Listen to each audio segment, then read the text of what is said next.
Alrighty, and it looks like we're live. I assume we will be. I'm sure people will let me know whether or not we're live very soon. But yeah, assuming that we're all getting ready to go. Hey, what's going on, you guys? My name is the Hatter. I'm wearing this because baseball season is back, and the Blue Jays honestly could really use some extra support. Who here's from Canada? My Canadian viewers, you guys are here. Yes, okay, yes, we're here. Okay, very good. Yes, this is another Ballot Banter stream we're doing today.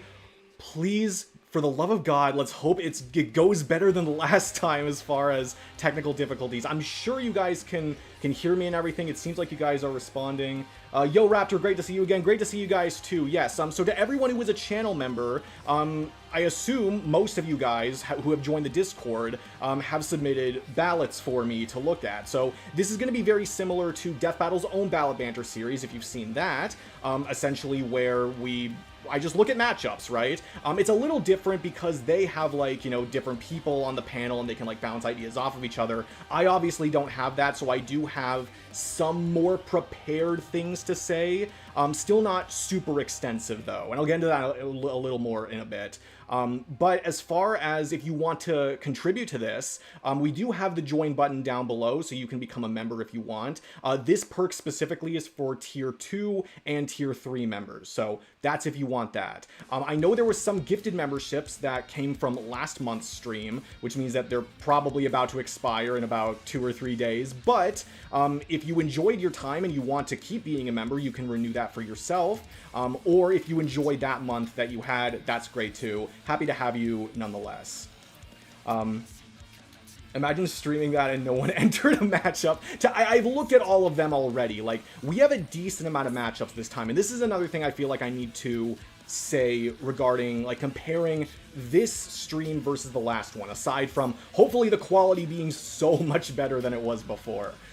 So we have more submissions, like quite a bit more submissions than we did last time. Last time, I want to say we had around 15. Now we have around like 24, 25, which is like 3 times the amount you would get for like a versus matchup review video, you know, those scripted videos that I do. So I don't expect to go super in-depth with any of these. I feel like when we had fewer matchups for the last stream, I was able to maybe ramble a bit more for some of the matchups. For this time, in order to make sure we get through these in, you know, a decent amount of time and get through all of them in this one stream, because I don't want to have to make people wait even longer between when they can submit for one Ballot Banter and then for the next, because that's already going to be like 2 months, right? We do these Ballot Banter streams every other month. But we do streams every month, and, you know, so we go back and forth between Ballot Banter stream and just like random stream. I still got to figure out what we're doing for next month, actually. Got to figure that out. But yeah, for this, to make sure that we can get through everything in this stream, it might not be as in-depth. Don't think of this as like a versus matchup review video. Think of this more as, like, again, more of a casual thing, literally more of like a Ballot Banter that Death Battle does, where they just kind of use the matchups to fuel conversations, right?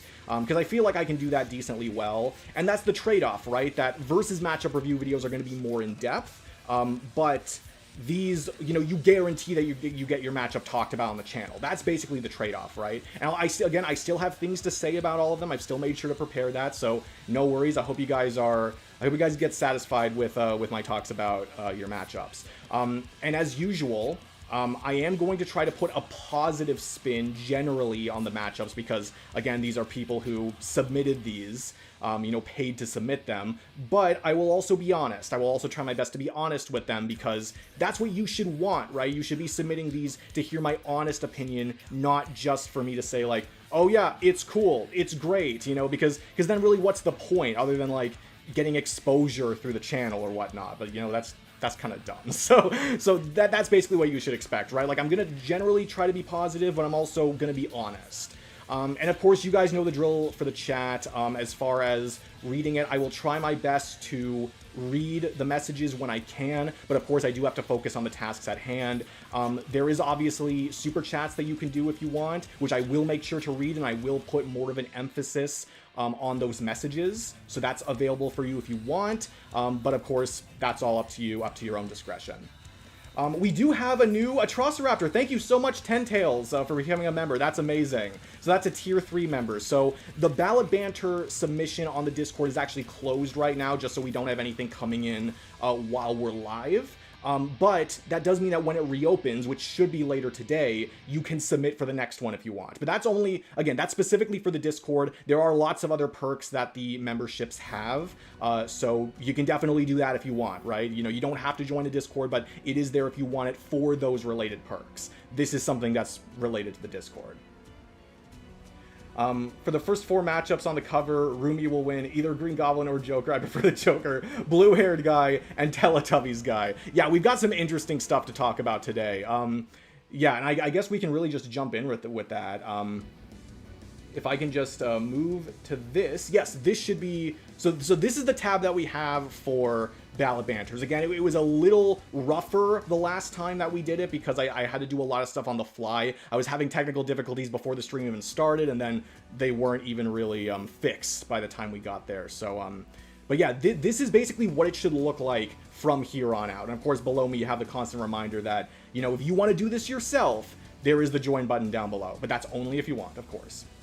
But yes, now, Raptor, this is good news. We can finally BBs. I did finish Invincible Season 4, actually. I finished it last night. And maybe if we have more free time later in the stream, we can talk about that. But yeah, let's get on to what the members actually paid for. Let's talk about these matchups. So, first off, we have, you guys can see the mouse, right? Yeah, you guys can see the mouse. So first off, we have Gentry Chow versus Rumi. Gentry Chow versus the Underworld versus KPop Demon Hunters, the Demon Girl. Fighting your literal and metaphorical demons isn't easy, but anything's possible with a sick K-pop playlist. Let me just make sure actually that it's still, yeah, okay, so sometimes OBS just bugs out and it doesn't like follow the Discord all the time. Looks like it's doing that right now, so we're all good there. So I will say I'm not the most familiar with Gentry Chow. I have heard of her, I have heard of that series, not the most familiar though. I have, however, seen KPop Demon Hunters, and I did really like it.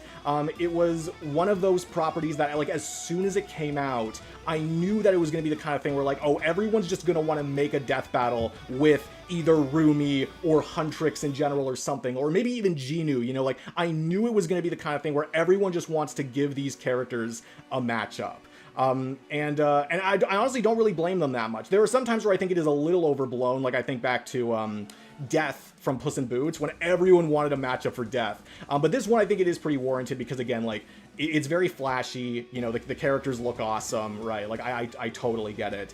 And in my case, usually when it comes to whether it's like a 1v1 matchup or we can do something a little more creative, like in this case, Rumi or Huntrix, like just Rumi or all of Huntrix, usually I would go with the more creative thing, like the thing that's not just a 1v1. But in this case, I think I would actually prefer the 1v1. And the reason for that is Rumi is the character that has all that character development, right? Like, yes, it would be cool to see how Huntrix works together against like some other, you know, musical band, like, or musical fighter band or whatever. That would be kind of cool, but it does seem a little generic to me. I think with a character like Rumi, you do kind of have to come up with a matchup for her that emphasizes that side of her character, right? And I feel like in most cases, trying to throw the rest of Huntrix into that doesn't really help that idea, you know? And I know that for a lot of people, the knee-jerk reaction for Rumi is Luna Snow from Marvel, of course, originating from Marvel Rivals. And I do understand why, like, that is a very obvious idea, but I do still, like, character-wise, I do still find it very simple, right? And the characters are popular, like, they're relatively new, and they're very popular with a lot of people, but that also means that that matchup doesn't really have the legacy for me to think that it should be that matchup over any other matchup you can come up with for Ruby or Luna, or for Rumi or Luna for that matter, you know? And as far as this matchup goes, I actually think it's pretty cool.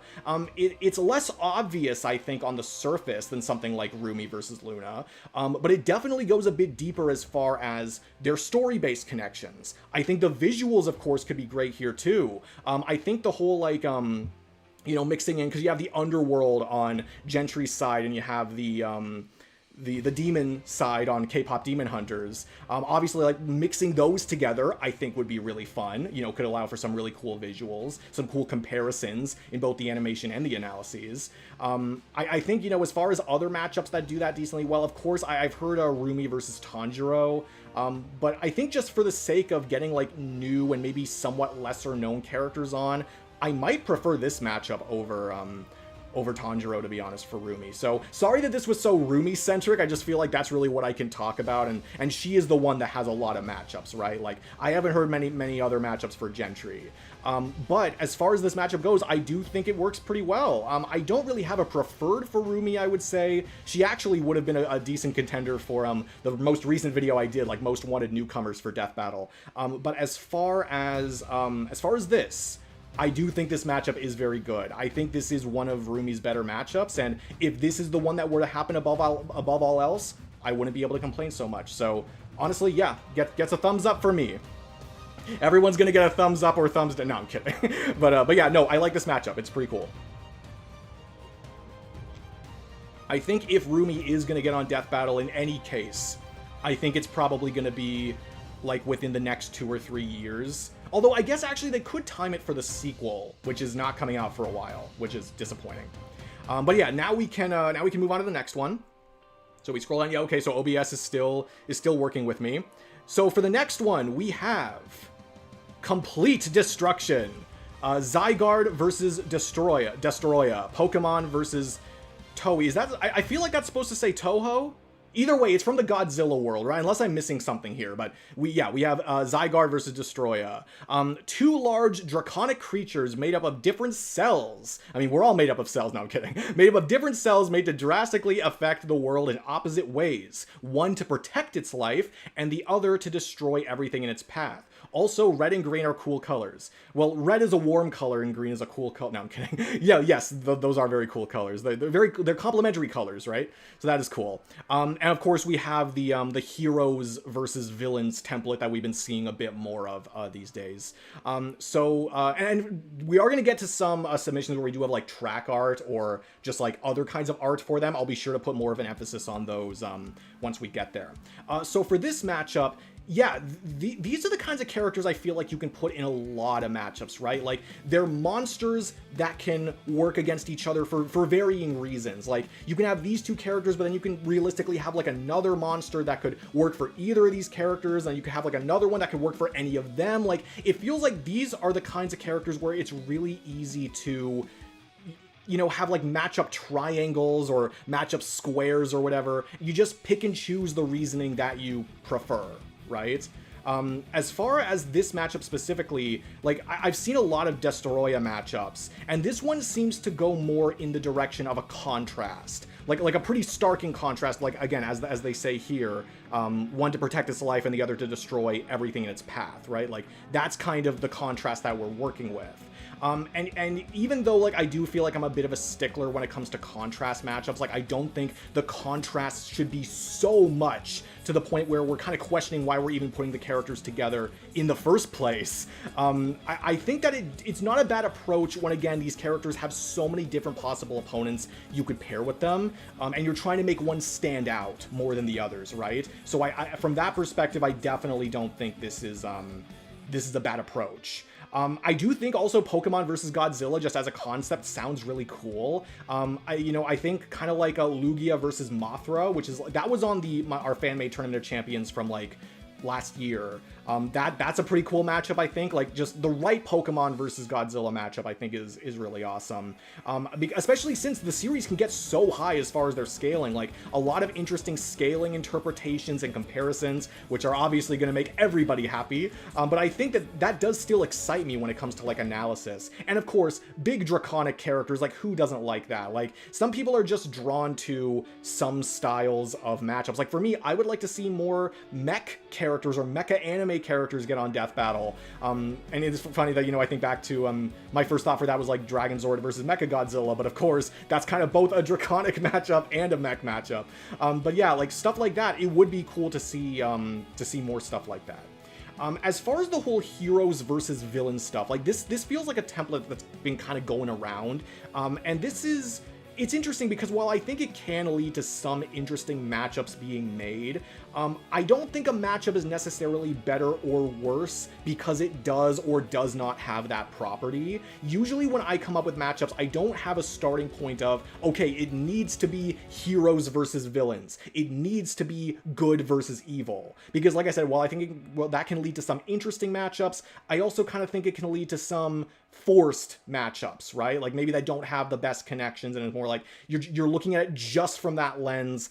Does it really work the best? But it can still lead to some cool concepts. And as far as this matchup specifically, again, I think it's really easy to pick and choose which opponents you want for these characters, but I don't really see any huge problems unless there really is some level of like debatability that, or some ability that one has that kind of like screws up the debatability. But like, yeah, if Death Battle announced this, I would be pretty excited, just again for the sake of, you know, red and green draconic beings, like that still sounds cool. But of course, with these kinds of matchups, people are always going to have differing opinions on who should fight who, you know.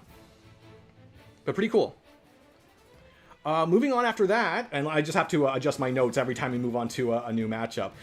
We have Relics of the Cosmos, Nakamari, the Prince versus Knack, Bandai Namco's Katamari versus PlayStation's Knack. Two video game protagonists who grow bigger and stronger the further they go, who will outmatch the other and collect the win. So, again, for some of these matchups, I'm not going to be super familiar with it with all the characters. I am not that familiar with either of these guys.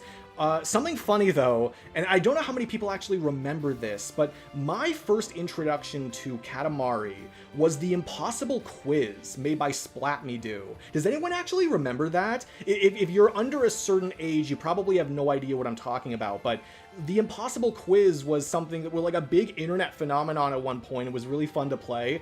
There was one question which was, I'm green and have sticky balls, what am I? And the answers I think were like Hulk, He-Man, Slippy Toad, and the Prince. And the Prince was the right answer, and before I thought that was referring to the Prince from The Princess and the Frog, right? Like the Frog Prince. But no, it was actually referring to Katamari, because the Prince is green, and he rolls over buildings and stuff with like a huge sticky ball. So that was my first introduction to Katamari. I had never heard of it before. So that's really fun. That's kind of like a blast from my past just from that. And as far as Knack, I think I literally only know about Knack because of Death Battle matchups. I know that, I don't know if this was a joke, I haven't really looked into it that much, but I know that for a while, Knack versus Groot was going around the channel, at least as some kind of meme. I don't know if it was a serious thing, but I do remember that going around a little bit. But yeah, I mostly just know Knack from other versus ideas. This is the first time I've seen this one specifically, though. It is a very simple concept. Again, obviously, like, you grow bigger and stronger the further you go, right? Like, that's kind of the gist of it, right? It is a simple concept, but I don't really think that's a bad thing. I think it focuses a lot on presentation and escalation. I know some people are reacting to the messages as I go. No, but yeah, like it focuses a lot on presentation and the escalation. And one of the fun things I think that can always come out of matchups like this is analyzing the stuff that they have literally. Like again, how big exactly are they getting? What kind of destruction are they causing? And like showing that in the animation literally, analyzing it literally, like calculating it and showing just how ridiculous what they're actually doing has to be. Like I think that's always a fun thing when it comes to death battles, that use characters that when you first look at them, it's like, how dangerous can they actually be? And you find out, oh my god, like that's what they're doing. I think that's fun. I think that's always funny. And I think that not every death battle needs to have like, you know, pages and pages of connections. Not every death battle needs to be like thematic in the same way as each other, I guess is kind of what I'm trying to say. I think if you are trying to focus on just those kinds of matchups for Death Battle, you do miss out on a decent variety of other things that, you know, that are fun. You know, like I think a matchup like this actually happening on Death Battle could be super fun.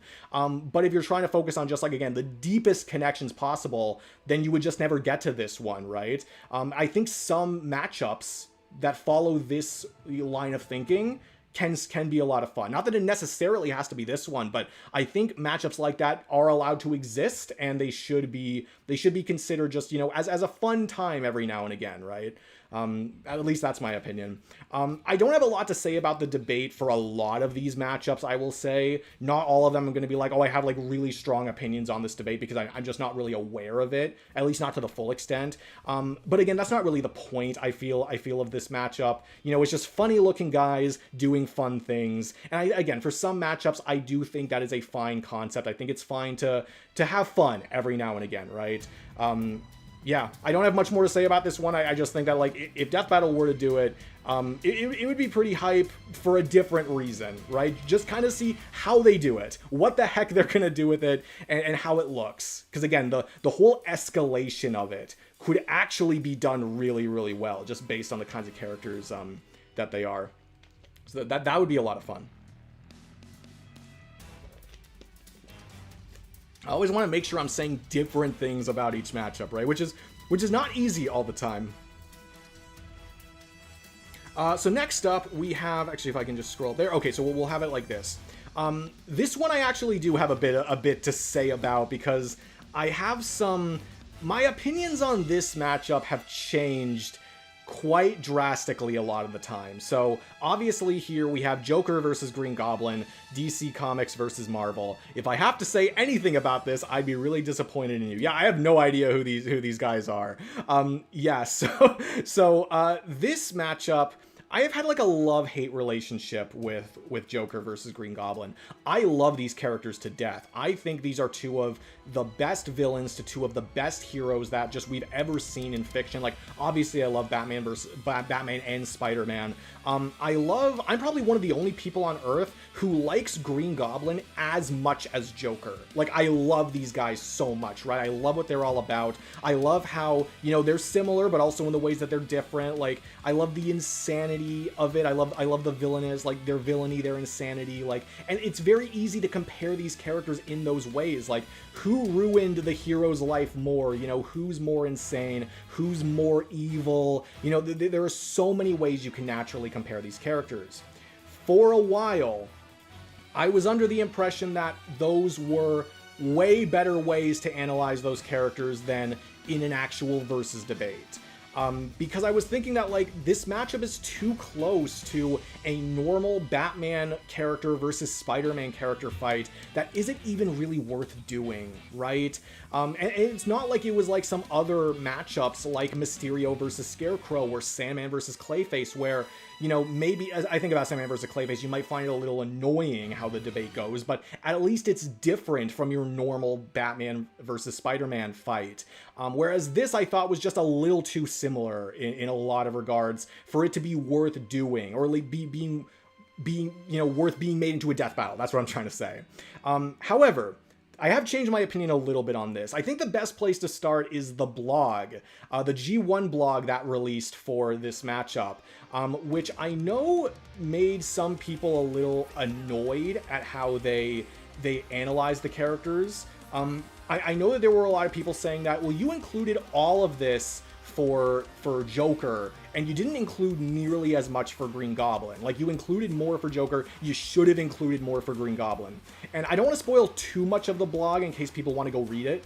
But when I looked at it, I do agree, but I kind of go the opposite way. I think what they included for Green Goblin was very fair, and I think what they did is, like, very similar to what Death Battle would do for them, and I think, or for Green Goblin, I think it's similar to what I would do if I was doing my own versus debate or whatnot. That's what I would do, right? Like, I think it's similar to that for what they included for Green Goblin. For Joker, I think they included a little too much. I think they kind of went a little overboard with, like, is this really what Joker would have in, like, a 1v1 random encounter? Because it kind of seemed like they were trying to include everything that Joker ever had. And I do understand the whole 1v1 random encounter thing can kind of be stretched a little bit depending on the matchup. Like, think of, like, Gru versus Megamind, which is coming up next week. That one's going to be a little different, because really, would Gru have all of his minions in a one-on-one random encounter?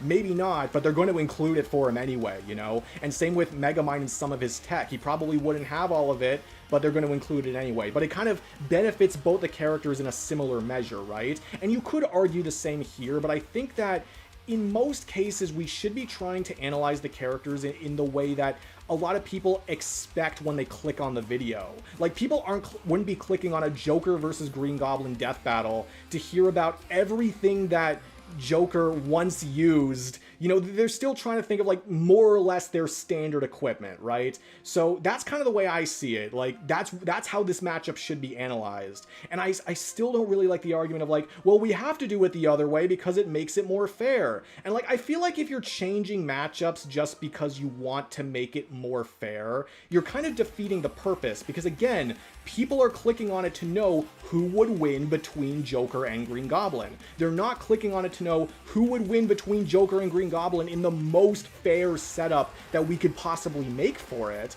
They want to know, like, just normal Joker, normal Green Goblin, who would win, because some people might not really put that together themselves, right? So I feel like changing it for the sake of making it more fair defeats the purpose, because the point of versus debating is just to see who would win, period.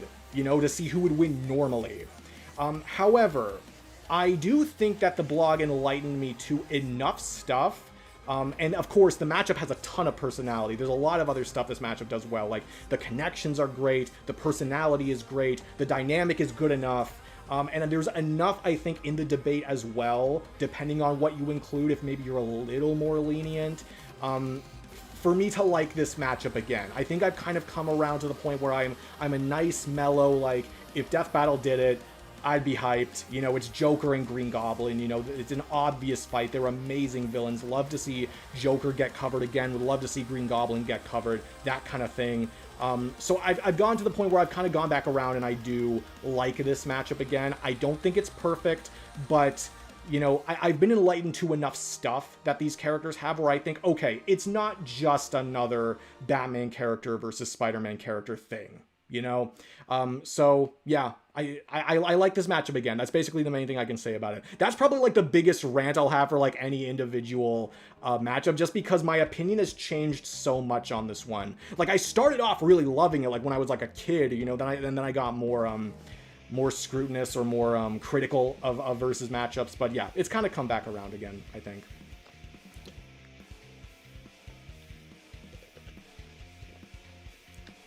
See seats in a video, day ruined. Come on, no. This was the thumbnail they made for the thumbnail contest. We also have thumbnail contests in the Discord server. Of course, again, the link below, you have the links to the Discord. You have the links to Blue Sky, my Blue Sky page, if you want to follow that. We have a lot of stuff in the Discord, or a lot of stuff in the description, and also the Discord. We have a lot of stuff everywhere. Okay, now we can finally move on to Lapis Lazuli versus Flame Princess, Steven Universe versus Adventure Time. We have a super chat. 1 minute, please. Thank you so much, Mr. Goodies123, for the $20 super chat. We have another one right after. Hang on a second. Here comes the money, knack meme. But yeah, just would like to say that not my own thumbnail, but a bud made this for me, and I didn't save his username to credit back then for some reason. So just want to mention that, my bad. Yeah, no worries. Yeah. If people are able to credit, you know, when the thumbnail's not yours, that is a nice thing to do. But yeah, thank you for pointing that out, and thank you so much for the super chat. Let me give that a heart real quick. There we go.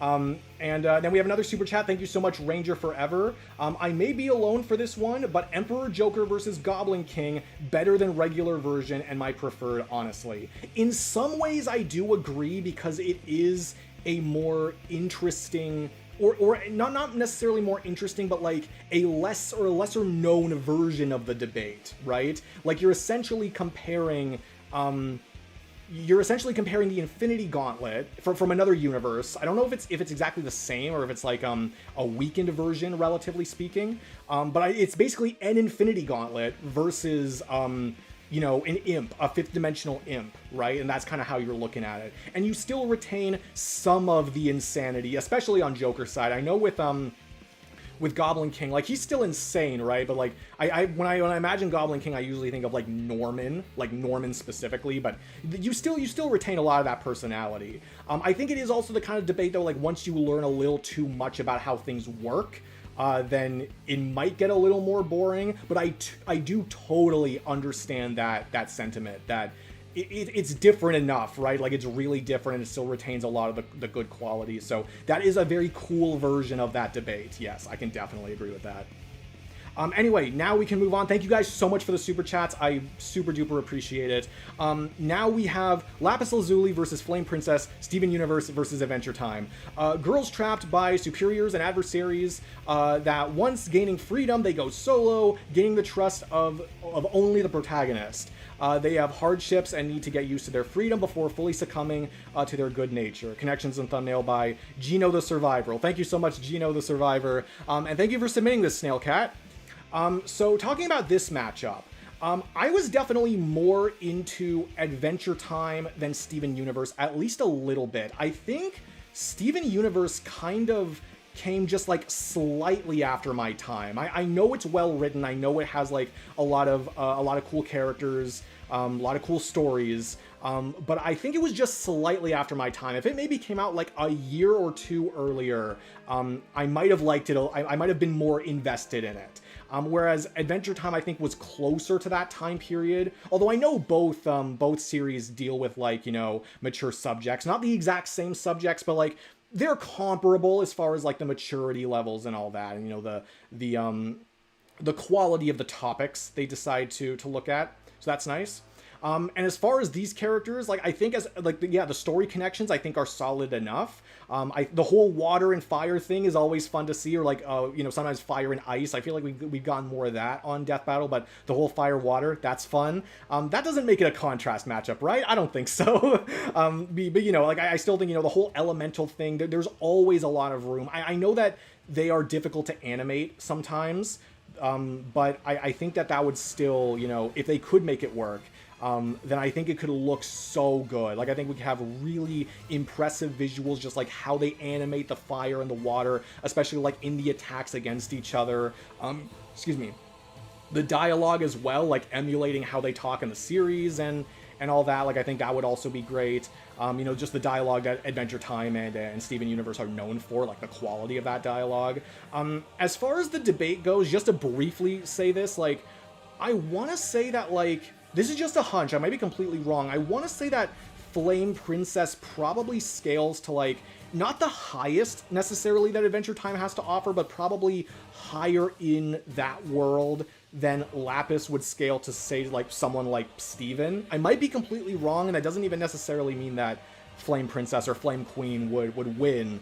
But that's just kind of like my hunch. Again, I don't have much to say about the debate because I don't know for all of them, and I don't want to go on tangents about things I don't know that well. But yeah, this would be nice for Death Battle to do, because I find that when they do cartoon matchups, they usually do like either the main protagonists of the series or like the standout characters, like the fan favorites, right? Because I think they recognize that not all of their viewers watch all these cartoons, and they want to gain viewership from people who don't watch the cartoons, even like people who do watch it, but also people who don't watch it. So they have to use like the biggest names. And this is a matchup where I do kind of feel like the people who would be the most invested are the people who really like these shows and have watched them a lot. But it would still be nice to get more cartoon matchups with characters that are like more on the supporting side of things, and they don't just have to be like the main heroes or the main villains or like the fan favorites or all that, right? So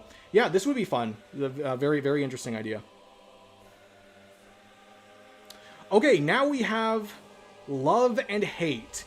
Lane Iwakura? Hope I'm butchering that either way because I just gave multiple pronunciations, but Lane versus Am. Serial Experiments Lane versus I Have No Mouth and I Must Scream. So this is two AI beings from dystopian psychological horror media that were originally made to benefit the world, but would later go rogue and result in the downfall of humanity. Before that, we have a super chat really quick. Thank you so much, Overlord AKX, for the super chat. Good morning, Raptor. Good afternoon, Overlord. Hope you're having a fantastic weekend. I am, thank you. Hope you're having one too. What did I miss so far? Also, completely random, but how would you rank the current 3 episodes of Death Battle 26? For that one, I would probably go Cell versus Metal Sonic. This is just off the top of my head. I haven't given much thought. Might change this later. Cell versus Metal Sonic, Ichigo versus Yusuke, and then And then I completely forgot Bakugo versus Reze. That's probably how I do it. 1, 2, 3. But yeah, what'd you miss? Yeah, we've gone through a few matchups so far. I don't want to go through all of them again, but yeah, we have Lapis versus Flame Princess, Joker versus Green Goblin, Prince versus Knack. We've gone through, like, I want to say, this is like our 6th one or something. So we've gone a few of them. Thank you so much for the $10 super chat. That is amazing.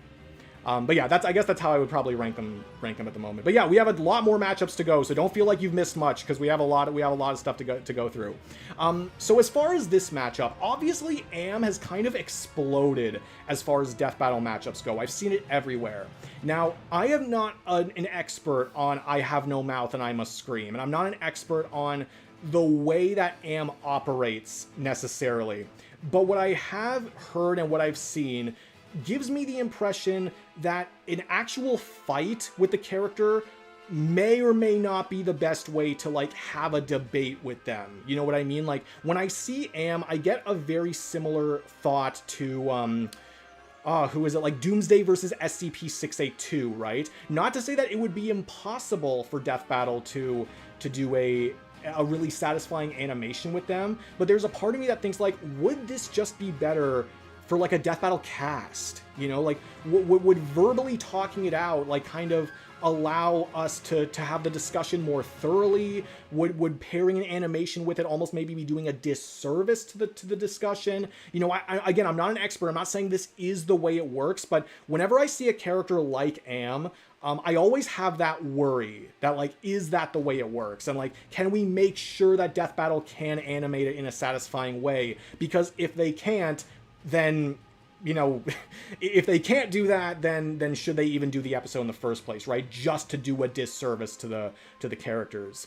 But aside from that, as far as the matchup itself, I think the connections seem fine. They definitely apply to a lot of different, like, evil AI characters. I feel like this isn't the most unique connection that you can find, but that doesn't mean it shouldn't happen. It doesn't mean that matchups with, you know, excuse me, I'm having so much water I keep burping. It doesn't mean matchups that with connections that, you know, you can find a lot of matchups just shouldn't happen. It doesn't mean you shouldn't do any of them. Again, though, with Am having so many opponents, like, this just gives me the impression that, like, with so many opponents and so many different characters that have been thrown out for him, it kind of makes me think that the people that the characters that people pair with Am is probably just dictated by, like, the character that they know the best or like the best or are most familiar with, right? And I try to avoid that myself, but I understand that is sometimes inevitable for some people and for some matchups.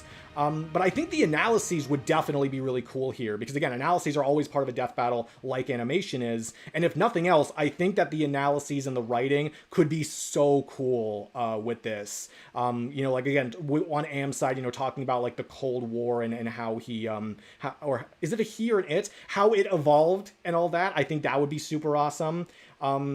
Yeah, I think as long as it works good enough on all levels and Death Battle can make sure of that before they actually start producing it, this could be a lot of fun. I think so. I don't know that much about Lane, unfortunately. I haven't really heard of Serial Experiments Lane. But again, it's one of those matchups where it does make me think, does this work? Can we make this work? If we can, it's probably going to be really thought-provoking and could be really fun, but it still has to work on all Death Battle levels. And if it does, and if Death Battle can make it work, that's amazing. But I just want to we just got to make sure it can, right?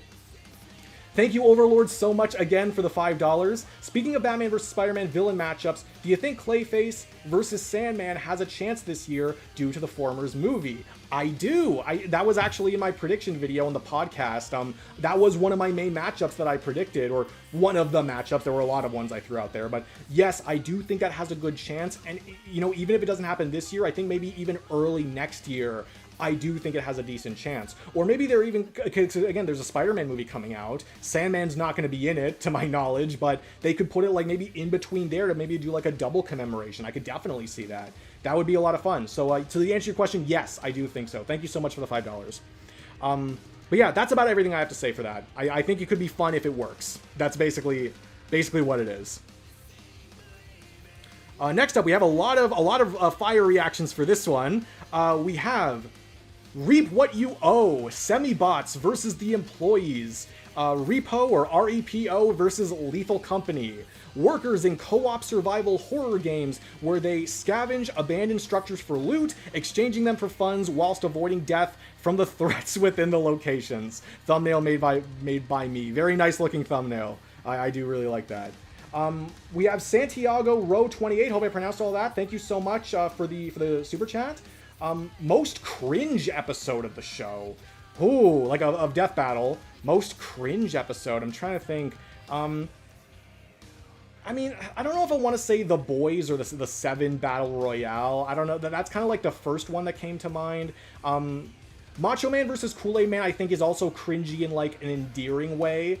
It is sometimes annoying how much they try to like pull, how much they what am I like pull away from the actual like fight itself and focus more on the Boomstick's dad stuff. That I do think is kind of cringy. I feel like though I have to also say Bieber versus Black. Like if we're including that one, I feel like that kind of has to be the answer, because it's like, oh yeah, let's just bully some teenagers.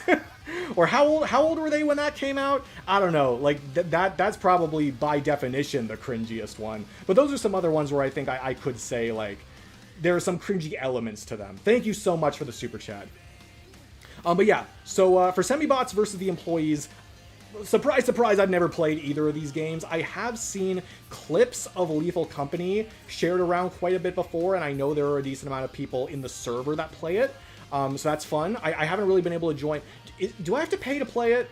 I'm not sure. Is this something you have to pay for? I assume it is. Either way, I've never played it before. But I've seen again, there are some people in my Discord who play it. Glad you guys are having fun with that. So that's cool. As far as everything else though, I do have a question. How big are these like semi-bots? How big are they? Because there's a part of me that thinks that goes back to Among Us versus Fall Guys, where like, you know, the Fall Guys are actually way bigger than you would think. How big are these things? Like, are they human sized or are they smaller? I legitimately have no idea. I imagine for the Lethal Company employees, they're just like normal human sized. But I am curious because if those things are big enough, those could actually be like absolutely scary. Although even if they were tiny and I saw them just moving around by themselves, like I'd probably go full Sid Phillips from Toy Story. The toys are alive. But yeah, I am curious about that. Someone tell me if they know the answer. But yeah, collaboration game fights can definitely be a lot of fun. They can really speak to the people who have played them. As I've said in some episodes before, there are some episodes where I feel like they don't speak to me as much just because I haven't played those games before. And to me, they're not necessarily like the best introductions to people who haven't played them. But I think that is more of a me thing. I think there are still a lot of people who can get a lot of enjoyment out of these kinds of matchups.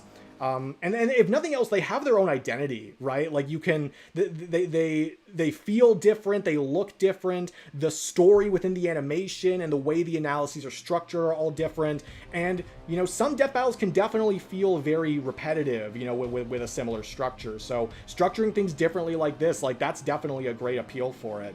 And I feel like people's opinions on this matchup could definitely hinge on what they think of the debate, or if they have any other alts for either of these sides, because in a vacuum, this concept I think is very fitting. Like again, workers, co-op survival horror games, scavenge abandoned structures for loot, like it does feel very fitting for both of these sides. So I feel like if anyone was really against it, it would either have to be because of the debate or because they have like another really preferred alt for them, right? Otherwise, I think this does work really well. I would definitely like to see this. Of course, I love a good atmosphere. I love like when a story starts really well, or when, you know, they make the environment very unique and very true to the characters. Like I think back to Blade versus Buffy, probably the best start to an actual death battle we've ever had. Of course, I say that in a biased way, but yeah, I think this would be a lot of fun.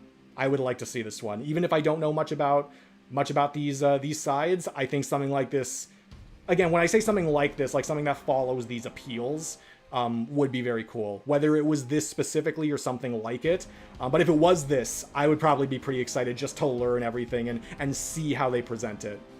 You know, presentation and all that. Gotta get some. I should probably have gotten 2 water bottles. I don't know if we do have to pick up, we may have to pick up the pace at some point, because I do have a bit of a hard out at 4 o'clock, which for me is in about 2 hours and 15 minutes. Hopefully we won't have to get to that. But if we do, then I'll let you know. And again, I want to try my best to give all these matchups, like, say everything that I have to say about them, right? Not to say all of them will get the same amount of attention, just again based on what I have to say. Next, we have WMP, Weapons of Mass Profit, Justin Hammer versus Swindle, Marvel versus Transformers.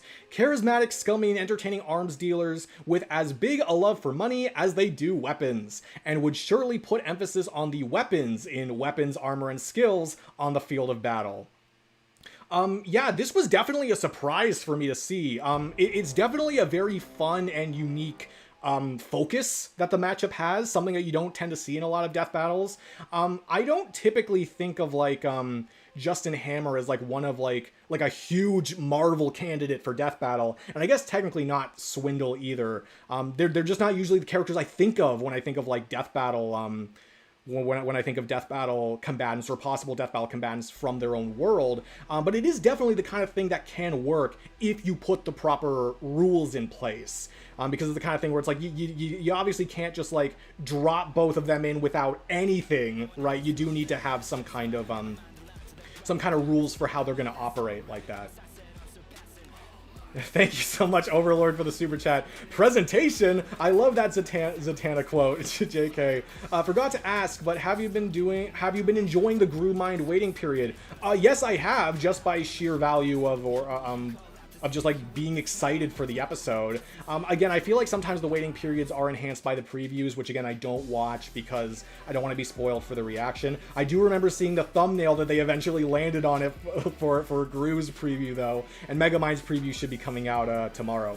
But yeah, no, I have been enjoying it. I've been seeing that, like, you know, it like obviously the matchup is hugely popular, but it is really like, I don't know if it's rivaling like Ash versus Yugi necessarily, but like it is clear there are a lot of people that are so passionate about this and are really excited for it. And of course I am too. It was one of my most wanted death battles, so seeing the love that people have for these characters and the hate that they have for Megamind rules and the Doom Syndicate and all that is great. So yeah, I'm really excited for the episode, of course, but yes, I have been enjoying the waiting period. Thank you for the super chat.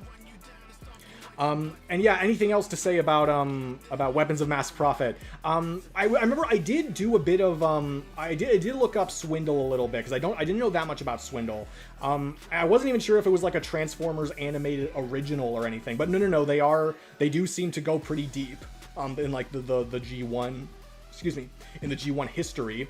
And I remember the first thing I thought of was that he reminded me of Quark from Star Trek Deep Space Nine. That was like the first thought I had, where it's like, you know, benefiting off of the war that was going on from like a monetary value, right? That was like the thing that came to my mind for that. Of course, though, something like this I think works a lot better for a death battle because Quark doesn't really have like a lot of weapons or anything, or at least nothing he realistically should have.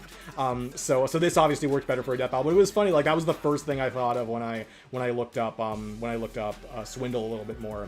I think it would be so satisfying to see these characters interact in a death battle because, from what I understand, they're not really interacting with characters like themselves a lot of the time. They're interacting with the characters that they want to get one up over, right? This would be very fun to like see them piss each other off, and just for the audience to root against both of them in a way, right? And also, yeah, comparing their weapons and you know what they've been able to damage before, how that scales to each other. That's definitely a very interesting debate you could have there. But I think, yeah, as long as you focus on the personality of the combatants and the surprising capabilities that they have that people wouldn't, you know, automatically think about, because, you know, that you might just see Justin Hammer. It's like, oh, what can Justin Hammer really do? It's like, oh, well, if you give him this, then it's crazy. And in terms of Swindle, of course, like similar thoughts, I'm sure. So yeah, you focus on personality and the surprising capabilities they have. And I am curious to see how the animation would look and how it would progress, how it would start. But I'm sure there's a lot of different ways you could start the story for that one. So definitely not my first thought as far as like a Marvel matchup or a Transformers matchup, but very unique. And I would be interested just to see how they approach that. Santiago, thank you so much for the super chat. Do you think the show could use characters from other countries that aren't so popular? Like El Cazador is I'm gonna butcher this name, I'm so sorry. De Adventuras, an Argentinian comic, versus Lobo DC, or Mortadello, or I can't even read this, not because of you, but because the super chat message just makes it hard on my eyes. But someone from a Spanish comic versus Black Spy and White Spy from Mad. Yes, they could use whatever characters they want, right? I think for stuff like that, they would probably, unfortunately, only use the characters that are like most popular from other countries, because obviously they focus a lot on American and Japanese creations and characters. I think that it would be so cool if they use characters from other countries, but I think it also needs to be characters that people know well enough, right? Because they still need to draw on that money, they still need to get those big bucks from YouTube, right? And especially now that they've gone independent, they might be a little more selective on that. But I think they could, and I think they should, if they're able to manage that, monetarily speaking, right? I think that'd be awesome if they could do that. And they can do whatever they want, right? So the question, can they do it? Yes, they can. It's just a matter if they will. Thank you so much for the super chat. I appreciate it so much. Okay, now we move on to Drop the Mask. Actually, can I move this off? Yeah, that's just a bit annoying. Drop the Mask. Kieran versus Varian. Pokemon versus Tangled, the series. A smaller scale army battle between two geeky youths who were corrupted as a result of the protagonist's betrayal, but were later redeemed and fought alongside said protagonist to stop a bigger threat.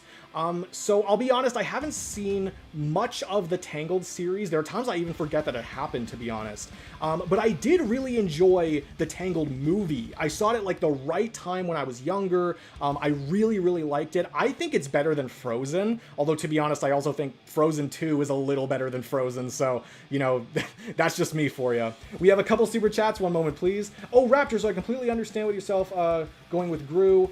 So all I can say is you dare challenge Megamind. I barely dare challenge Megamind, man. Like, I would not challenge Megamind myself. It is the kind of debate where there are so many moving parts where it's like, if they can just argue that Megamind can manage this, then there could be a chain reaction that allows him to win. But I think the same could go for Gru as well, right? It's nearly a coin flip, especially compared to the other matchups we've gotten so far this season.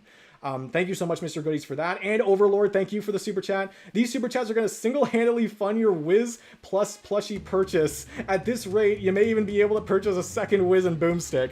Yeah, that's actually a way that I can delude myself into buying Wiz. Because I did pay for Wiz. I did buy one. I will get it eventually. Still costs so much. Yeah, I can kind of delude myself into being like, oh yeah, you guys are funding this in a way. Like, there will be enough money eventually for me to get to pay for that, right? But I think I'm still gonna stop at Wiz and Boomstick. I don't think I'm gonna end up getting Dummy or anything, because like Wiz and Boomstick is a sensible place to stop, and I can't keep spending 85 Canadian dollars on these plushies. I couldn't leave Boomstick alone, but I don't think I can do more than that. I think that's probably where I'm gonna stop it. But thank you for the super chats. I do appreciate you guys funding that in a way, but of course, only super chat what you can and want to. I need to make that clear. I'm sure you guys know that already. But yeah, so as far as, sorry, back on topic, Kieran versus Varian.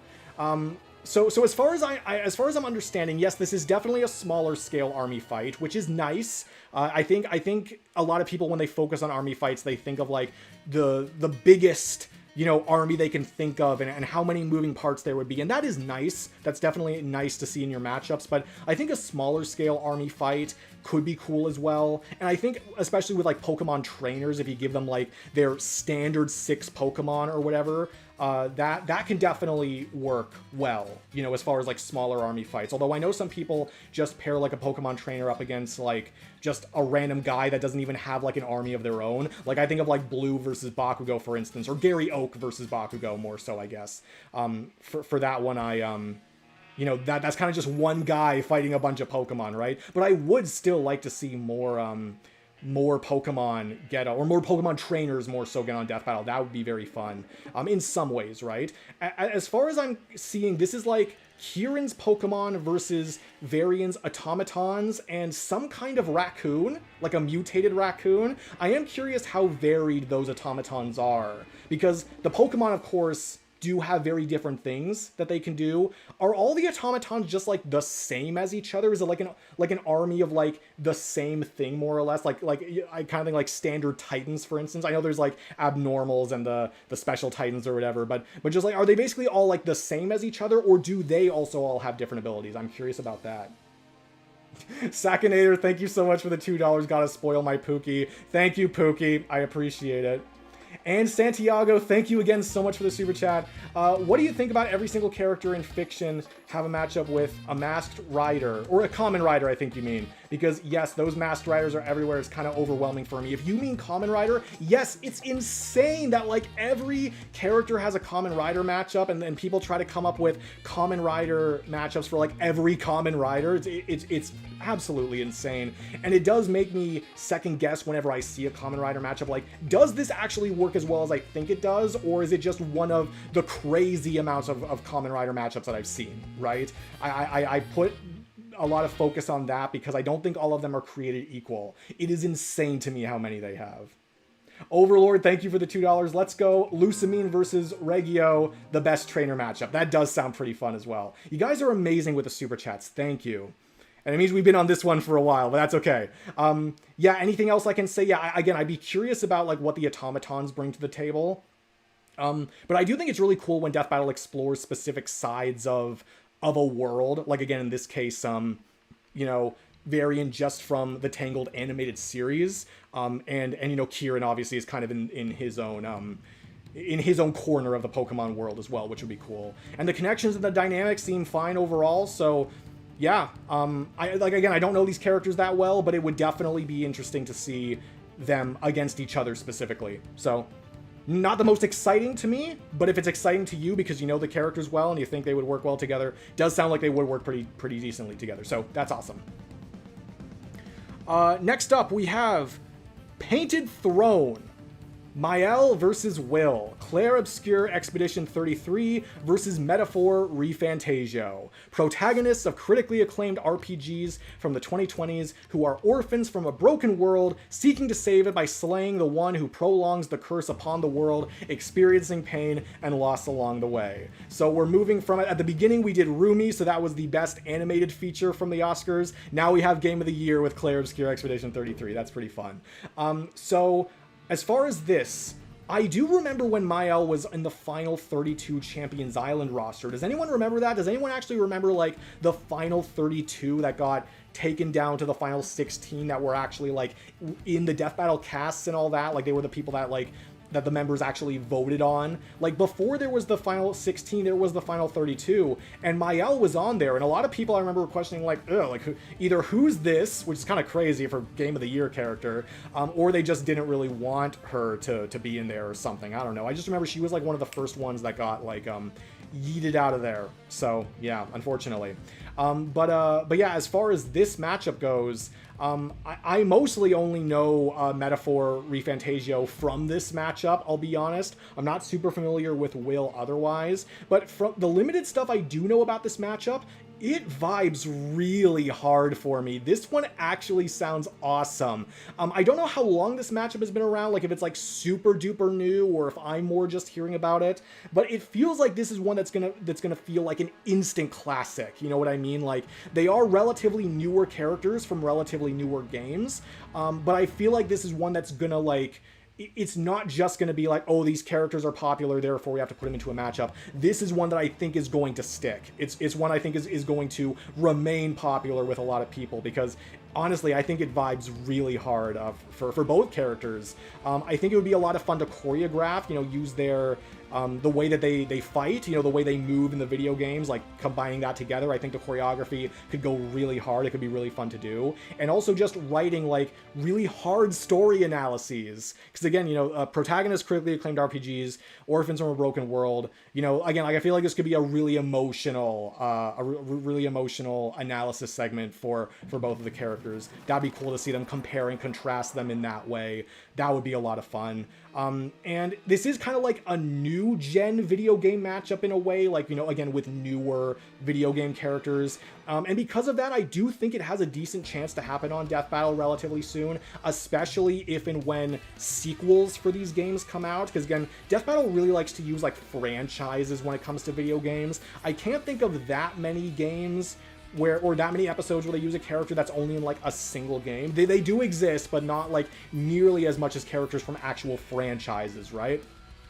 So it would be nice to see them use characters from more like single video games, or like characters that are in just one video game, I guess, more so. But yeah, if these games do get sequels, I do think that it has an even better chance of happening. But yeah, I think the combat would be sick. I think the analyses would be sick. I think just overall the visuals as well, like the unique ways these games are presented, and just implementing all of that in here as well, that would be sick as well. Like, I think so much of this could rock so hard. Yeah, this is definitely a really good one. This is one that I would really like to see get an episode. Maybe not immediately. I don't know how quick they would want to jump on this bandwagon, but yeah, if they're interested in these characters, I would definitely be interested in seeing how they analyze them. Again, not super sure about the debate or anything, but, you know, a lot of people seem to like it, so I think it has to be good enough. Like, not to the point where it's horrendous or offensive, because then I think nobody would like it, right? So, that's nice. And then we have this fucking thing. Give me a second. I gotta drink my... Actually, I probably need alcohol for this one, but... Gotta drink my water. I gotta space out my water more, too, though. I should have got 2 bottles, probably. So for this one, we have Crobo Productions versus Mermaid Man. Both are past their prime in what they do, YTP/hero stuff, and with the help from younger peers like Tails and SpongeBob and Patrick, they come back out of retirement like stopping 9/11 and defeating Man Ray or some shit. Notice me, Senpai Raptor. Consider yourself fucking noticed, bro. What? Before we actually talk about this crazy matchup, thank you so much, Santiago, again for the super chat. That's amazing of you. There's a question not everyone asks: what continuity they'll take for Megamind. There's the Button of Doom, the comics, the game, and Peacock's sequel. If they want to make a composite Megamind, they should do the same with Gru. Oh yeah, no, they're gonna do everything, I'm pretty sure. There are some things that maybe they might not do, like, there's some stuff from advertisements that they might not take, although I think for Wily vs. Tom, they technically did focus on some, like, advertisement stuff, at least in, like, the black bars in the corner. I think I remember that a little bit, so they might. But yeah, no, they're going to be including damn near everything for the characters for sure. For Megamind, they're definitely including all that stuff. And for Gru, I think he's a little more straightforward. But yes, any of the extra content he has, they will be including that too. Absolutely. So yeah, I don't think we have anything to worry about there. Thank you so much for the super chat. But yeah, for those of you guys who don't know what the hell this is, which I assume is most of you, if any of you know Crobo Productions, he's a YouTuber. He's a person on he's a YTPer, like a YouTube pooper, which again is why we're talking about the whole YTP hero stuff. I love how this is not even it's not even Captain Rescue versus Mermaid Man. It's specifically Crobo Productions, which means the YTP version, or the YTP'd version of Captain Rescue versus Mermaid Man. Because yeah, Crobo has done a lot of YTPs, but he did 2 of them about Sonic the Hedgehog, both of which revolved around the Captain Rescue episode of The Adventures of Sonic the Hedgehog, which Sack and I, the guy who submitted this, and some other people, we've watched these and quoted these to each other all the time. We haven't done it quite as much. Again, this was submitted, like, when was this submitted? Like, was this submitted March 4th? So this was over a month ago, like a month and a half ago. Yeah, we got to keep doing that. We got to keep quoting that to each other, because that shit is just so funny. If you guys want to look it up, Crobo Productions, again, it's written right there. You can do that if you want. Just watch, like, the Sonic ones, which I think are like 2 of his most recent videos, if not literally his 2 most recent videos. Those are so much fun. They're so hilarious. Yeah, as far as what the hell do I say about this matchup? YTPs, I'm glad that they're kind of making a comeback. They've been making a comeback for like the last couple years, but I'm still so appreciative of that, because my brother and I love YouTube poop culture, and we were a little sad when it started getting like phased out on YouTube, but now it seems like they're making a comeback, which is just amazing. So yeah, Sack, I hope you're watching this. I don't know if you've been sending any chats, but you did this, so I hope you're watching this. As far as who would win this, what's the craziest thing I can remember Krobo Production. Oh yeah, and the reason why he specifically called Krobo Productions is that he literally like Captain Rescue refers to himself as Krobo Productions. So within the YTP verse, that is his name. So that's the reason why he's called that. Not just like, oh, it's from Krobo Productions. No, this literally is Krobo Productions. Yeah, as far as who would actually win this, what's the craziest thing that he did in that? I think at the end of one of them, he turned, he turned the Earth, I think, into Double Mint Gum. He turned the Earth into Double Mint Gum, and if going off of Macho Man versus Kool-Aid Man is any indicator of how much power that would be, like just from him turning the mountains into Kool-Aid or whatever, it would have to be way more than the power required to turn, or well, I guess that was more so the spin of the mountains. This was the Earth kind of just like exploded into Double Mint Gum. So actually, I don't know how powerful that would be. It might still be past planet level though. But as far as Mermaid Man, I guess it would just depend on how you scale him to SpongeBob and a lot of the major SpongeBob characters, or maybe it would even depend on what you give him from the Mermalair, because there's some cool stuff in there as well. I don't know how much of that directly relates to power though. But yeah, I really have nothing else to say about this. Thank you for the laugh, Sack. I really appreciate it. Yeah, I gotta watch those YTPs again. It's been a while. It definitely has. And also, just if you want to continue being a member, you can submit something a little more serious if you want. But if this is what you want to use the money on, I'm not gonna tell you not to do it. I do appreciate the laugh, of course. This is about the half. No, we're a little. I was about to say. This is about the halfway point. Maybe we can take a break. This is probably a little earlier than the halfway point. How much time have we gone through? We've gone through an hour and a bit. So if this takes us to like 3:30, that should be fine. Hopefully it doesn't take us much longer than that. Because like I said, I do have a bit of a hard out today, but I think I should be able to get through all of these within the proper amount of time. And like I said, this is probably the amount of ballots I expect to get for most of these, which are going to be every other month. So again, if you want to click the join button, if you want to participate in this, then the join button is down below for tier 2 and tier 3 members. It's only if you want to though. If you're fine just sitting back and listening to my random opinions about random matchups, you're allowed to do that as well. But yeah, I think we can keep going. Maybe I'll take a bit of a break. Maybe if I need to get some more water, I might take a bit of a break. But for now, I think we can keep going. This one, The Raven and the Writing Desk. Alan Wake versus Alice Little. Alice Wake versus American McGee's Alice. Thumbnail by Soul. Thank you, Soul. Soul makes amazing thumbnails, doesn't he? Shout out, Soul.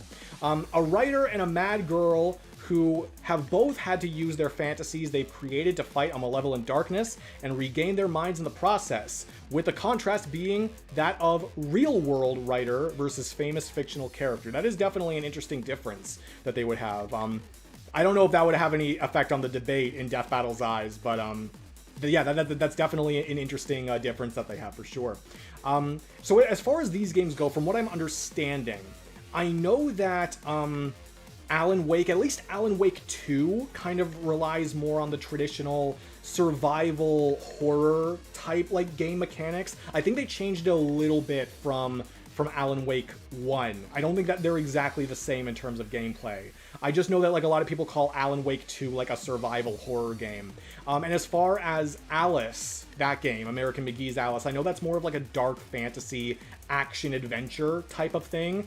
So maybe not exactly the same, but of course the games don't have to play the exact same to make a good matchup. Tonally speaking, it looks like they have a lot going for it, like a lot, of connective tissue there. So that's really nice to see. Like tonally, I think this matchup really works. Like it wouldn't betray the tone by like based on one of the characters or anything. Like it would have a pretty consistent tone throughout, which I think is really important for matchups like this. So that's really good. And for some matchups, I do think the psychological side of things really fuels everything. I think, because again, like they have well, again, just rereading all this again, like, you know, regaining their minds in the process, fighting the malevolent darkness. It definitely seems like there could be a killer story that they could put into the animation. Again, there seems to be a lot of ways they could set this fight up, how they could start it.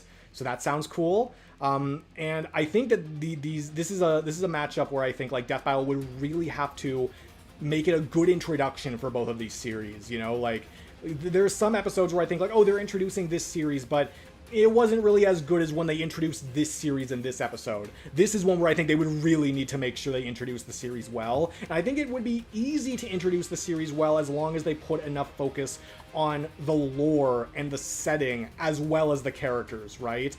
Because for not everyone's going to know who these characters are. Not everyone's going to know what these series are. They definitely need like a lot of that introductory stuff. Which I like to think, you know, the people who are fans of the games would also appreciate. Yeah, that I think if they just make sure they tick all those boxes, it could be a nice introduction for a lot of people.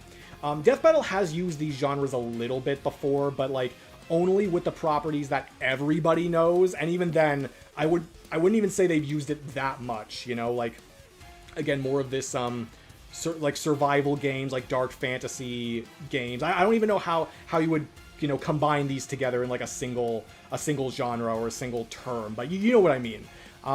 They've used these kinds of things before, but not that much. And I do think that, yes, they do need to make money with the matchups that they make into episodes, but I think they should also be prioritizing the matchups by the quality of the matchups themselves. Like, if the matchup is good, maybe it's not that popular, but it would still be cool if they could consider making it into an episode. This is one where I think they seem to have enough going on, enough connections where I would like to see them prioritize something like this. It seems like a really cool concept. Again, but just by the psychological side of things, I really like it when a death battle can really hammer that home, like both in the presentation and the analyses. Comparing that side for both of the characters would be awesome, even if it's nothing really that they can scale. As I've said before, death battle analyses are not just based on how you scale them, it's also based on how you how you consume the media, right? So that would definitely be something I would want them to prioritize for something like this. This could be a lot of fun. I hope I'm not losing my voice a little bit. Also, with this one, I know we do have a little thing over here that we'll look at before or after we read this. So moving on, Mad Bloodbath, Jack Kamen versus Izzy Fisher, Mad World versus Black Widow Apocalypse. Fierce, merciless anti-heroes who enter a game of killing to rise up to the top. They both have a variety of weapons, even using random items as well. Good for them. No matter what they use, one thing's for certain, the aftermath will be one big bloodbath. So everything by me. Okay, great job, Oren. Thank you so much for the thumbnail and the art. I think it might be getting cut off a little bit at the bottom, but you basically see everything here. Yeah, this looks awesome. I love how it's like a stadium that you're looking at, like wide shot of the stadium. You have like a thumbnail which is like on the Jumbotron. That's really fun. Yeah, this whole like comic side and the audience and both the characters like seeing each other and all that. Yeah, this looks so cool. I'm very impressed by this. But now back up to this. So for this matchup, let me just check my notes really quick. Yeah, I have been more enlightened to Black Widow Apocalypse than I have been before. I remember that Izzy Fisher was one of the characters on our last stream's Champions Island, like our fan-made Champions Island. And it is so crazy to me how it's so crazy to me how it seems like she has more death battle related search results than like normal Black Widow Apocalypse search results. Like, to me, that is insane that the death battle community has in a sense made her more popular, but again, still just within the death battle community, right? So that is so surprising to me. It is kind of funny, but that is still just crazy to think about. And I do think Izzy herself actually does have a decent matchup spread, and there's a part of me that wants to say that as far as Uzi Dorman goes, Izzy might be my preferred for Uzi, because I think Uzi has so many matchups that are just kind of meh. You know, I know this isn't an unpopular opinion, but this is definitely something that I've noticed, that that a lot of Izzy's matchups don't really appeal to me that much, or a lot of Uzi's matchups don't really, I gotta make sure I'm saying the right name. A lot of Uzi's matchups don't really appeal to me that much, and I keep hearing them over and over and over again. I don't know how many more lackluster Uzi matchups I can take, right? Not to say that goes for all of them, but as far as Izzy, I feel like Izzy is the one that I could get behind the most. Uzi versus Izzy, I think, is a really cool idea. But like I said, Izzy herself also has a pretty good matchup spread, much better than Uzi. And I think Jack Kamen is one of those matchups that also works really, really well for Izzy. If you're dead set on giving her an opponent, maybe that's not Uzi for whatever reason, I do think Jack Kamen also works incredibly well. Santiago, thank you so much for the super chat. The show already used real-life characters, so there's no problem with them doing Steven Seagal versus Ashita Kim, the ultimate Bushido Masters. That's tough, you know. You would definitely have to do that with enough respect, you know. Like as far as do they have like other media, kind of like Chuck Norris, where he had like a lot of other stuff, like fictional related stuff that they could do, that they could pull from? Do these characters have stuff like that? Because if so, I feel like yes, it would be easy for them to do something like that. But if it's something where it's just like, oh, you're comparing the real life this person versus the real life this person, even if they are fighters, I feel like that might not go over the best for some people, you know. But again, if it's something like Chuck Norris or Macho Man, like Randy Savage, where they do have like a more fictional side of their essence, or a more fictional side of what they can do, then that, yeah, they could definitely do something like that. Otherwise, I don't know what they would do there. But thank you so much for the super chat. I appreciate it. But yeah, talking about more about this one, like, I think the black and white style especially is something that this matchup has that they could really run with. Like, imagine, like, it's basically all black and white, but they, it's all black and white, but maybe, like, the blood, if there's any blood in the animation, that is red, like, that's in color. Maybe, like, the force of their attacks, that could be in color. Or maybe they could go more in color as the fight progresses, or maybe you don't want to do that. I don't know, but there's definitely fun ways you could implement color into a primarily black and white matchup. Of course, though, like, I look at Izzy right here, like, you know, she has some color in here, and, like, he's got that outline, or I don't know if he always has that outline, actually, like that reddish outline. Of course, there might be some things, some aspects of the characters where you do need color for them at all times, but as far as like the setting, even like a more black and white setting that has like some flashes of color here and then, and maybe it gets more colorful as it goes, or something like that, that would be so cool. That'd be such a fun presentation for the matchup, and I love that stuff, you know. I'm so excited when that stuff comes up. And again, like, even just looking at this, like, you can even see the setup for this matchup. Like, I think the natural setup that this matchup has could be great as well. Story-wise, analysis-wise, I think there's a lot of great stuff to talk about. And, you know, it's kind of hardcore, but not at, like, the expense of it being fun. Like, I think it could have, like, be, like, equal parts hardcore in the action and the personality, but also just so much fun to watch, right? I feel like it could do that in equal measure, and that, I think, is one of the best kinds of matchups you can come up with, when it can balance that tone, right? It is funny, though, because, again, you know, I don't know how many people really know Black Widow Apocalypse that aren't like really hardcore into these discussions, so I feel like the matchup itself kind of needs to promote it, because I don't think, like, again, a lot of people are going to look at it and be like, oh my god, Black Widow Apocalypse, I love that series. Like, it's just a little too niche right now, despite it being talked about so much. And you know, it is more like, this matchup in a sense is more topical than the characters involved in the matchup, which is kind of a double-edged sword if you ask me. But I think if Death Battle were to do this, it'd be a lot of fun. There has a lot of charm to it. It absolutely has a lot of charm to it. Again, being hardcore while still being fun, not sacrificing one or the other.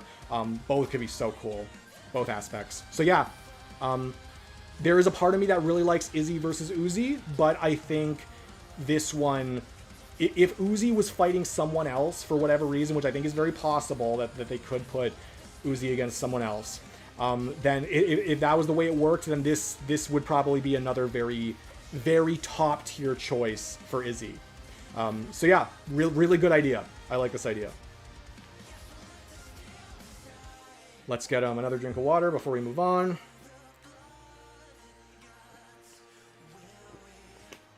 Problem is if I drink too much water, I burp too much. But if I don't drink enough, then I keep smacking my lips and all that. So, you know, hope you guys are having a good time. Moving on, we have Bloodlust, Melina, Mortal Kombat 11 and before, so referring to that specific timeline, versus Himiko Toga, Mortal Kombat versus My Hero Academia. Two bloodlusted women that were shamed by people for being different, but despite their bloodlust, all they wanted was to be loved by the one person they viewed at the top of their world. Thumbnail by me, track art made by Jeremy Schmidt-Afton. Oh yeah, look at this. I like the blurry death battle background in the back. Like, it really puts an emphasis on like the eyes and, you know, everything in the foreground. Like, it shows how much in the foreground this stuff is. So I like the blur on that. Yeah, and each of them having an eye of their own, like the weapon, like a combination of the mouths in a way. This looks so cool. I really like this this track art job. That's awesome. As far as the matchup itself, these are characters I feel that you tend to see elsewhere. You know, you don't tend to see them in this matchup. I think I have heard this matchup a little bit before, but with Melina, I feel like matchups that you tend to hear for her are like Juri from Street Fighter. I know that one's kind of like a legacy matchup in a way. I've also heard X-23 from Marvel's Wolverine, Marvel's X-Men, which is also pretty interesting. And for Himiko Toga, the one I hear more often nowadays is actually Neo from Ruby, like Neapolitan, which is actually going to be in the next Versus matchup review video. So, you know, that'll be coming out sometime. I don't know when, but if you want to hear my thoughts on that, you'll get that in that next Versus matchup review video. But yeah, normally I see those kinds of matchups more often than I see this one. For this matchup, I'm glad that it involves like obsession somewhat, you know, because I think that is a very key part of especially Toga's character. I feel like you really need to include in a matchup for her. If you're removing that aspect if you're removing that aspect for a Versus matchup, I feel like that is kind of a wasted opportunity. So I'm glad there's at least some semblance of that in this matchup. I think the connections are pretty decent as well. I think they've got some good connections, some, you know, story-based connections, and also just like who they are, you know, like vibes-wise, they got some connections there as well. And they have, you know, fairly different skill sets. They're not doing completely the same thing. So, you know, I think that's always cool when you can find comparisons between like who the characters are and what they're all about, but they have different abilities, they have different powers, because it does make the debate a little more interesting. I've probably seen more extreme examples of that, but this definitely, I think, goes into that camp a little bit as well. So that's really nice to see. I am a little curious about the scaling here, though. Obviously, again, when we look at this, we're looking at Mortal Kombat 11 and before. So I assume that this has to do either with the scaling that the characters have, like from one timeline to the next, like Mortal Kombat characters, or just that version of her is just more similar to Toga. It's got to be one or the other, I assume. And as far as Death Battle using Mortal Kombat matchups in general, I am kind of curious how they would do that. Because I don't really think they would composite things, because that's an instance of where like it really doesn't make any sense to put everything together. But maybe if they see that there's enough evidence to suggest that what the character did in the previous timeline could also be attributed to what they did in the new timeline, if they went with a new timeline, for example, then even though it's not a composite, they could still use that material to gauge what the version they're using can do. You know what I mean? Does that make sense? So I would be a little curious when Death Battle brings in another Mortal Kombat character, how they decide to do that, because yeah, for all I know, that's not even the way it works. Like, there's really no way to look at like both timelines at the same, or, you know, all timeline, because there's technically there's a lot of timelines. There might not be a way to look at everything, you know, and kind of combine it together as far as like what the character is capable of, right? So I am curious about that and how that would compare to My Hero. At least though it's not a My Hero Academia character where it's like, you know, the top tier of power levels. At least this would be a character where we're not like, oh yeah, scales to Deku, scales to All for One and scales to Bakugo, who basically scales to those guys. Like, at least it's not something like that, right? Because if we are going to get more My Hero Academia characters, and I think we can kind of give that series a break for a while as far as it happening soon. But as far as that, I would very much appreciate, yeah, if we could get, like, different power levels and, you know, where they're not all scaling to the same stuff, you know? So that's what I would appreciate. Santiago, thank you again so much for the super chat. You are being amazing. Thank you, thank you, thank you. Because I didn't know there's a Discord server, I'll put my matchup here. Jared versus Koichi Kimura, Power Rangers, Jungle Fury versus Digimon Frontier. Oh my god, that's such a blast from the past. Jared from Jungle Fury. That was one of the Power Rangers I watched the most. Well, like I said, you know, for these specifically, I'm doing it for the channel members. And we're not doing active submissions right now, but you can join and become a member if you want to do it for later. But because you did Super Chat, I'll just say right now, yes, that does sound pretty interesting. Some matchup for Jared or just like another like really big Jungle Fury. Like, would it be Daishi or Jared specifically? I don't know. Either way, like something for like a big Jungle Fury character would be awesome. Digimon Frontier is something I wouldn't have expected, but that could be cool as well. I assume it has something to do with like lion-based, because, you know, I summoned the mighty lion or whatever the hell that is. Does anyone know what the hell I'm talking about? Oh, we also got more about it. Black and gold and colored armors, lion themed. Okay, that I expected that. Corrupted by evil but managed to redeem. Spirits and beast themed seasons. Fought and were part of teams who transformed to heroes with special devices. Honestly, based on that, I might want to do more research on that, but based on that, that does sound pretty cool. Thank you so much for the double super chat. You are being awesome with that. I appreciate that so much. Really, it does mean a lot. And I do think your idea does sound pretty cool. But yeah, that's basically all I have to say about this matchup. Seems like it would definitely work if Death Battle decided to go this route. Yeah, maybe take a break for My Hero characters. But if you do want to do more of yeah, do stuff more like Toga, or I think actually we're getting another My Hero character coming very soon. So we'll save that for that. Let me get a drink of water.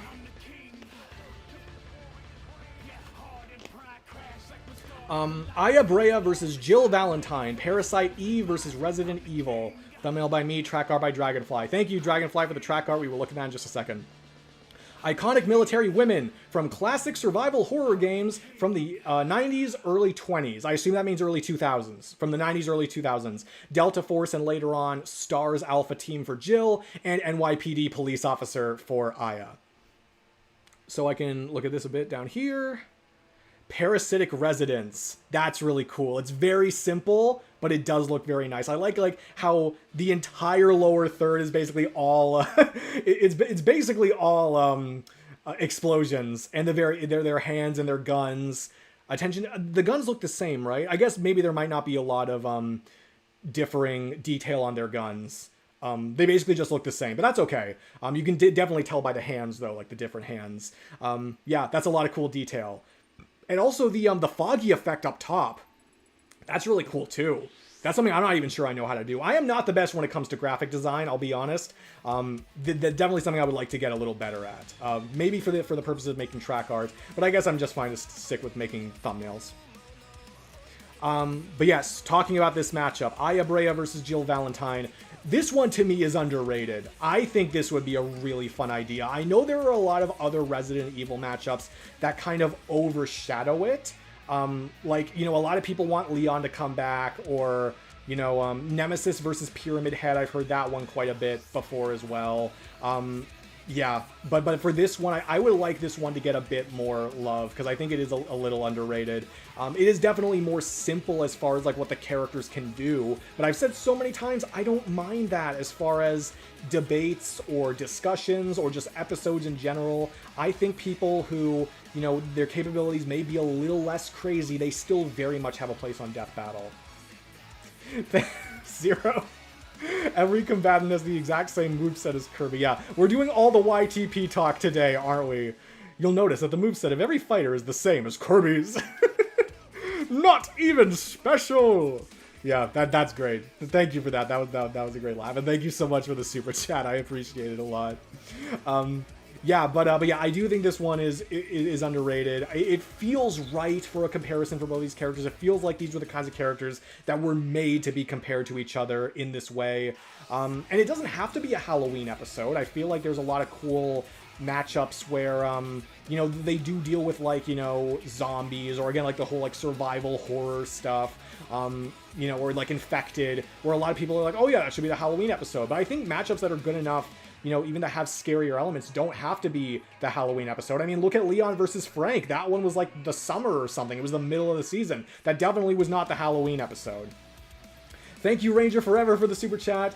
I'm not that annoyed for My Hero Academia getting frequent episodes. For once, it's not DC and or Marvel. Also, let's not forget Season 9 and 10 with Dragon Ball. Oh, no, I do remember that. I can't say I was super happy about that either, though.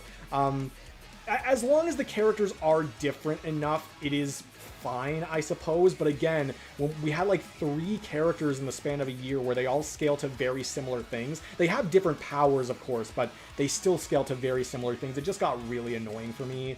And yes, like, I don't think we should be replacing them with like Marvel and DC episodes necessarily, because we already get a lot of those. Although we haven't gotten DC in a while, aside from Kyle. But yeah, as far as that, like, I do still think more variety is better as far as the different series that they use. Yes, they've done it before. I still don't find it the most excusable, though. I think when they can do different series, they should, right? Most series that they use for seasons don't get repeats like this, you know? So I just feel like they should try to treat stuff equally. And Marvel and DC, I do actually give a little more lenience to, because you can find very different characters across those series, like, that can basically be completely different from each other. Whereas for something like My Hero Academia, again, if you're using the biggest characters from there, they all scale to like the same things, right? Or maybe like 2 top tier level things that they can scale to. You know what I mean, right? So yeah, it still bothers me a little bit, but I understand what you're saying. You know, we still enjoy Death Battle either way. Thank you for the super chat. But yeah, again, like, I don't think the connection, for going back to Aya versus Jill, I don't think the connections are super deep, but I think they are still obvious. Like I said, they feel like they should very much be paired together in this way. Feels like a very natural debate on the internet, like, you know, oh yeah, who'd you enjoy playing as more? Aya Brea, Jill Valentine, like, who's from the better game or whatever. But this is one where I also think like a death battle setting is also very appropriate, because, you know, it's all about survival, right? It's all about, you know, fighting your way through, and at this point it's about pure resilience, you know? Well, I know they do have some different abilities. Like, I think, does Aya get, I feel like Aya gets a bit more supernatural as far as like what she personally can do than Jill, but I might be completely wrong about that. Either way, there is still a lot of resilience that would be factored in here. And the fact that they do bring in some different skills, like some similar skills, but some different skills, I think is the perfect balancing act. You know, you have enough reason to be like, okay, yes, it makes sense why these characters are fighting, but enough different stuff to be like, okay, how is this going to work? We can't tell right away necessarily, right? So it's not as flashy as some other matchups, maybe even from the Resident Evil series, but I think it can still be very intense. I think it can nail that kind of tone. I feel like an older style 3D fight, like I think back to like Torian's time on the show, like a Torian style 3D fight for this, I think would go so hard. And yeah, this was in an earlier Dream Season as well, an earlier Dream Season video. I don't think it was from this year, I think it was from last year. So yeah, we have Dream Season videos on the channel as well. We have so much freaking crap on this channel in the Discord, you know, we've done a bunch of stuff. So if you want to check out any of that stuff, please be my guest. So yeah, definitely underrated. I would really like for this one to catch on a little more later. Yeah, and right away, now we're on the other My Hero Academia thing that we're doing. 23 clear movies. Yeah. 23 ear movies. Now, I'm a little concerned how much of that YTP and how much of the YTPs I've watched a lot I could quote. But I'm not going to waste the time with that. Maybe in VC later.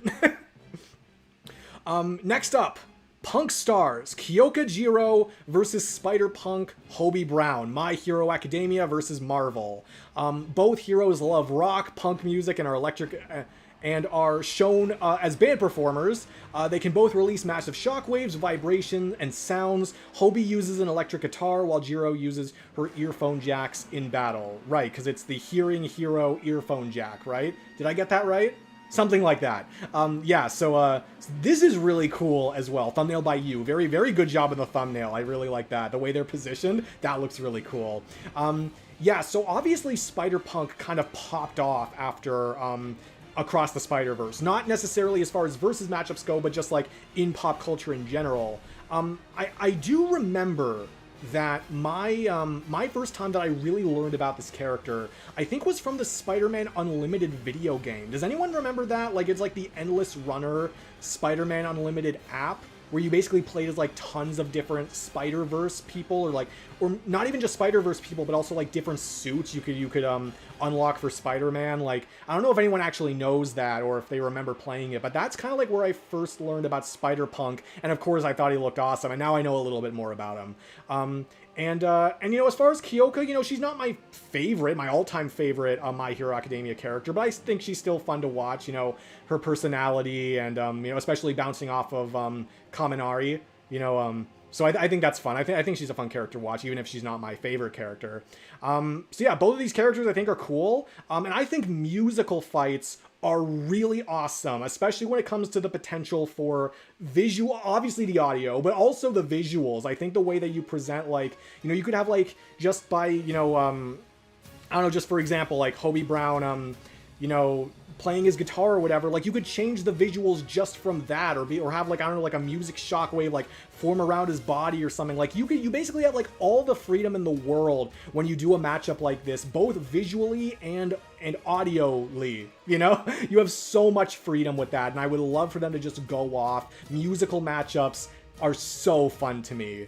I think the debate kind of feels like how Miles Morales versus Deku used to be before Deku kind of just got way too powerful, which I guess is fine because it probably is still a little closer in that sense than, or I don't know if I want to say that. It might be closer than Miles versus Deku. It's like an acceptable level of debatability, you know? And again, at least it wouldn't be the same thing as Miles versus Deku, right? It would still be very different. So I would appreciate that. Again, like, use more characters like this if you have to use more My Hero Academia characters so soon. Even though I don't even think you have to do that. But yes, I'm Death Battle, I'm talking to you. No, I'm kidding. No, but yeah, stuff like this I think would be my preferred at this point, after seeing Shigaraki, then Deku for the second time, and then Bakugo, like, so soon after, you know?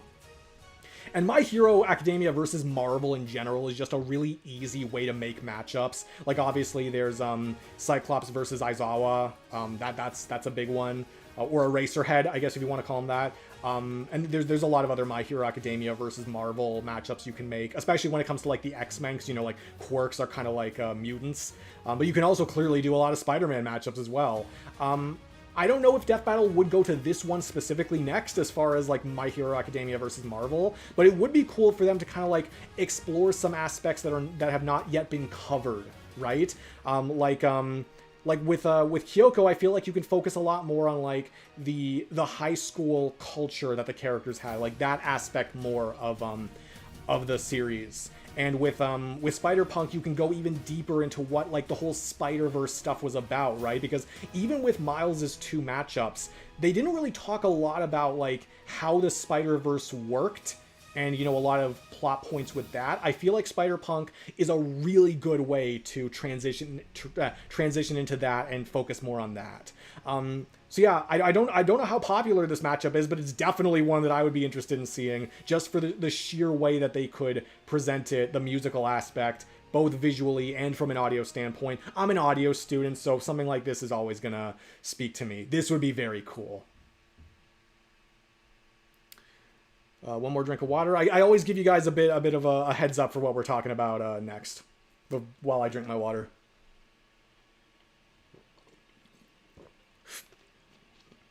What else we got? Roses and Defenses, Maple versus Noel.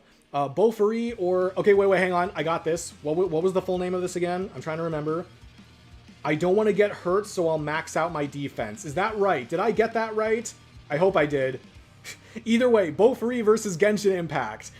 Both are powerful defensive specialists who have rose motifs on their design. Both are also one of the most powerful people in their verse, lore-wise. thumbnail by me, maple art by... Oh, so this is actually like custom art. I didn't even read this earlier. That's so cool. So maple art by, I hope I don't butcher the name, Akutom, and Noel art by Hoyoverse. If you guys, I'm sorry if I butchered your names, but if you happen to be listening to this, oh my god, I didn't even recognize this wasn't even official. This looks so good. Good job, guys. That's amazing. But yeah, talking about this one, I've heard this one a little bit before, and I have covered some Genshin Impact matchups on Versus Matchup Review. I remember there was Hu Tao versus Hanako from Toilet Bound Hanako-kun. I've talked about that one a little bit. Also Cinderfall versus Arlecchino. That was a bit of an interesting one. So I've talked about some Genshin matchups, and of course, we are going to get Aang versus Traveler probably later this year. So I'll be talking about that one in some way at some point. I am not very familiar with Bofuri at all, or what's the name? Do I just want to keep saying it? I max out, I don't want to get hurt, so I'll max out my defense. Should I just refer to that every single time? Gotta love these anime with the ridiculously long names. But yeah, I'm not really that familiar with that series at all. I'll be honest, when I first saw this, I assumed that this was like a Genshin Impact style video game. I didn't even realize that like it was an anime. Well, like, I know there is a game within the story of the series, but I thought that it was like literally a game that you play. I didn't even realize it was something that you read and watch. So that's on me. But I've now been corrected on that. I corrected myself through my brief research.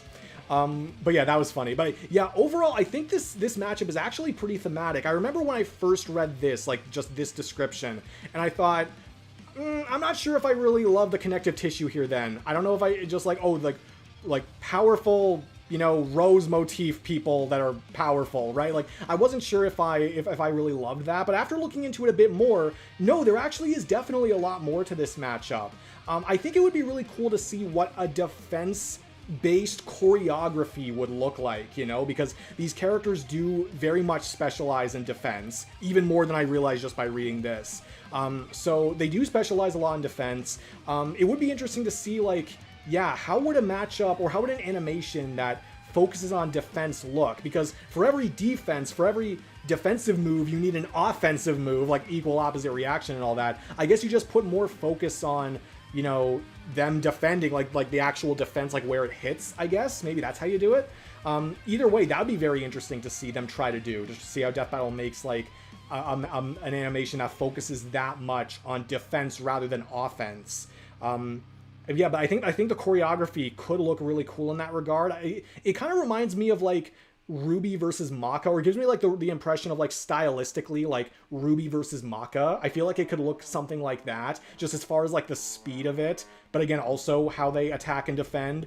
I think something like that could look really good for a matchup like this. Thank you so much, Mr. Goodies, for the $5 super chat. I'd like to ask, assuming we get Aang Traveler and Light Columbo announced together, how are you going to release your videos on that? Weekly, daily? I'm going to release them, like my prediction, like I assume you mean like the predictions and all that. I'm just going to release things as soon as I can. If they do get released at the same time or announced at the same time, I would do probably Aang versus Traveler first. Well, actually, maybe it depends on which one I finish first. But I would do one of them like on one day, and then the other one I'd probably do the day after. And the reactions, of course, I would just do again as soon as I can for both of them. So I would do it as soon as I can.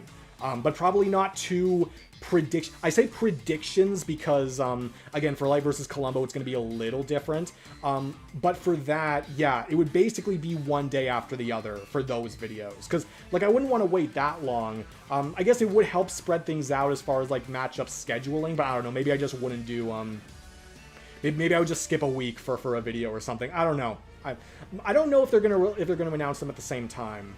There's a part of me that thinks they might announce when Light versus Columbo is coming out, like, on Twitter or something, but I could be completely wrong about that. And I still don't know if Light versus Columbo is going to be one of the 12 episodes that happens this year, or if it's going to fall in between two of the official episodes. My guess would be the latter, but technically I don't know, so we'll have to see about that. But yeah, no, I think stylistically, like I said, I think this matchup does look really cool. The rose motif I do think could take it really far. The annoying thing though is that a lot of Genshin Impact matchups, like the debates, do kind of rely on what you buy for Genshin. Not a lot of people can seem to agree on what should be bought, like what kind of power levels should be used for them. And what kind of scaling makes sense to use and whatnot, which can definitely be frustrating regardless of the matchup you're looking at. Hopefully after Aang versus Traveler, we'll have a bit of a better understanding of how Death Battle looks at it, which I know a lot of people are going to be like, well, it doesn't matter how Death Battle looks at it. Well, it kind of does if we're talking about Death Battle debates, if we're talking about how Death Battle looks at things. You may not like the way they analyze things, but it doesn't mean it doesn't matter, because at the end of the day, we are talking about how Death Battle looks at it. So that'll be nice to see when they eventually get to that. For now, though, it's hard to say. I think what I've heard is that most people go for Maple, but again, it depends on how high you take that Genshin scaling, you know, so it is a little frustrating there. But as far as Genshin matchups go, yeah, I think this one's pretty decent. Seems like it could look really cool. My dog is barking like crazy, by the way. I'm so sorry if you can hear that.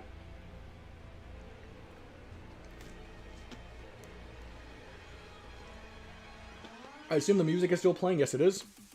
All good. No huge problems yet. Please have it stay that way. Stickmen versus animation. Jack Coppers versus The Second Coming. Jay-Z Boy versus Alan Becker. Both are animated stickmen that traverse in different games such as Minecraft, League of Legends, Pokemon, etc. For The Second Coming. And Terraria, Bendy, UCN, Baldies, etc. for Jack. Both are leaders in a group with other stickmen. Both are mostly silent yet expressive, but they still talk and text. Both fight in the games they come across. Thumbnail by Dudes. Oh, I don't even know where the words end here. Dudeskasinem? Dudeskasinem. I don't know. Thank you so much for the thumbnail, though. That's great. Thank you for crediting that. Yeah, so obviously you guys know that I really like Henry Stickmin versus The Second Coming. That is still in my top 50 most wanted death battles. I would really like to see that episode happen. However, I will say that a lot of the reasons why I like that matchup is because of the stickman elements that it brings into it. I do mostly just kind of want to see a stickman fight. I would still say that Henry is probably my preferred for Second Coming. I'm not sure if this matchup would change that. But this matchup still brings in a lot of what I like in stickman matchups. I've even said before, I think that like I would be just as pleased with a stickman battle royale as I would be with Henry versus Second Coming. You know, like that essence is kind of just what I want. And of course, Henry versus Second Coming has kind of exploded the most as far as death battle ideas. But something like this I think could work really, really well. I'm just not as familiar with Jack Copper Z. So it's the same thing where, you know, I was saying before that like, oh, a lot of people are going to choose their matchups or their preferred matchups based on who they like. Sometimes there's some matchups where I literally just don't even know the character, right? So how can I say it's my preferred if I don't know them? But now I do know a little bit more about Jack, and I gotta say that connections wise, I think this is actually pretty cool. In some ways, I think it actually does the connections a little better than Henry versus Second Coming.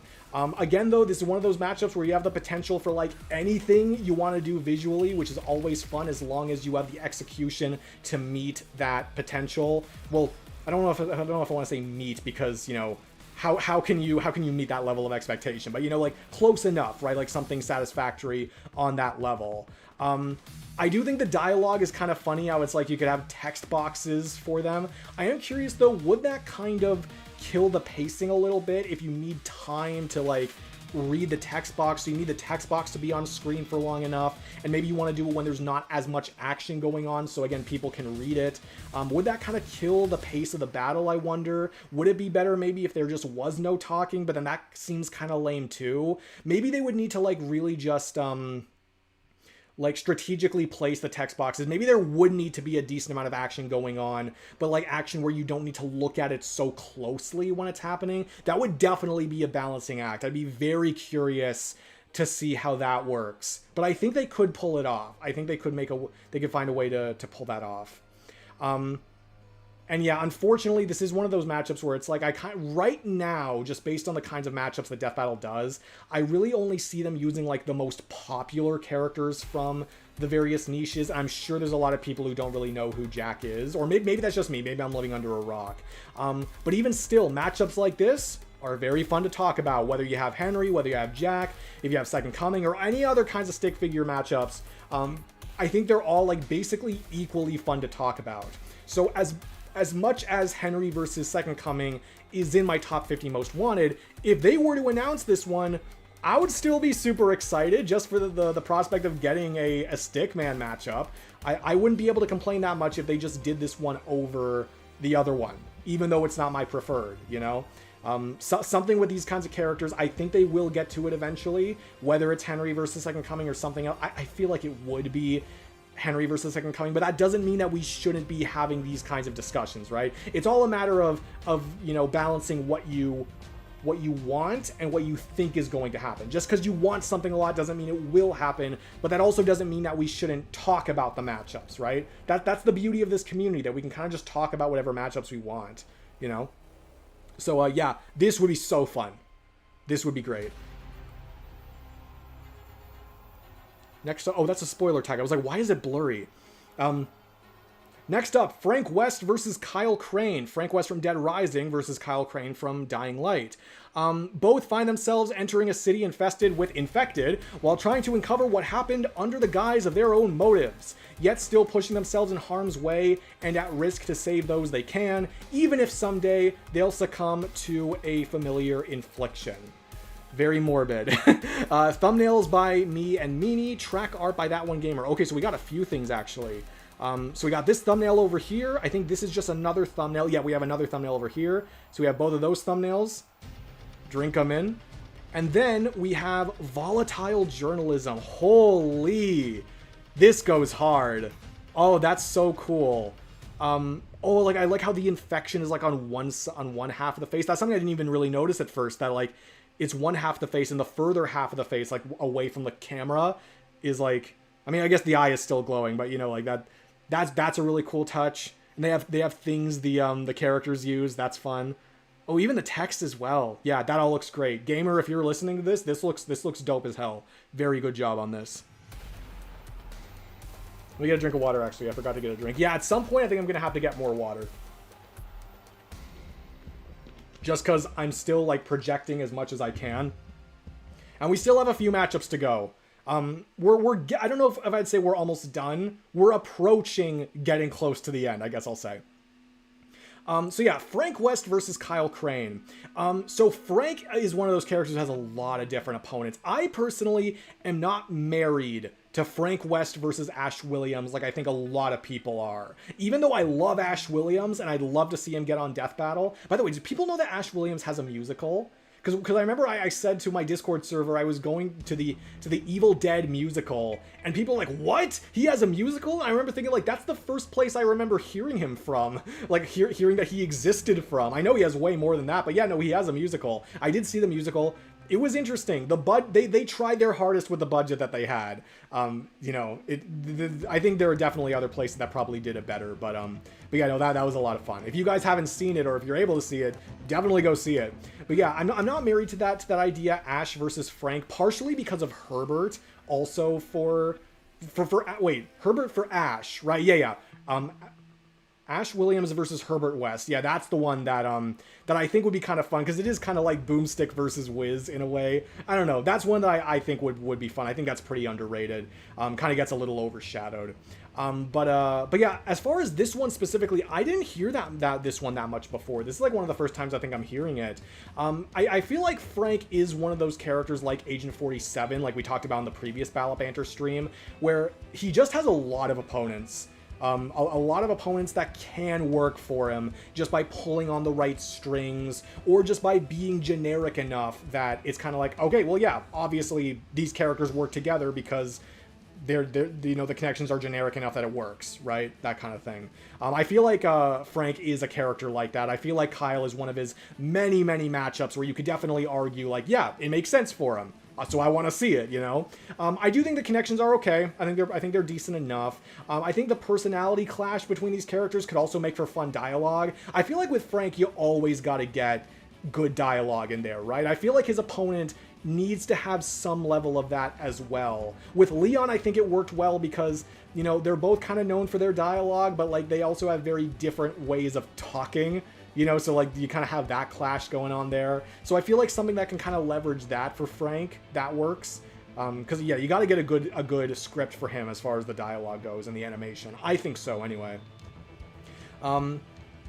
And yeah, I would really like to see as well just like a distinct comparison between the infected, between like the zombies of their own worlds. That's one of the things I remember saying for Ellie versus Clementine, that one of the coolest things when you're comparing stuff like this is talking about, you know, the different kinds of feats they have in the context of what their zombies are like, what the infected are like, you know, how different they are in their capabilities based on that, right? That's something I would really like to see them compare, not just these characters, but also the worlds that they exist in and how that has shaped them and how that maybe makes one of them better than the other in various ways, right?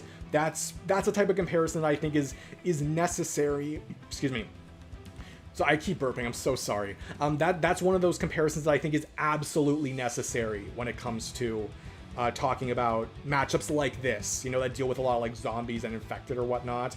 So I don't know if I would say this is my preferred for Frank. I don't know. I think, again, Ash, I don't know if I want to say is my preferred for Frank because I feel like Herbert might be my preferred for Ash.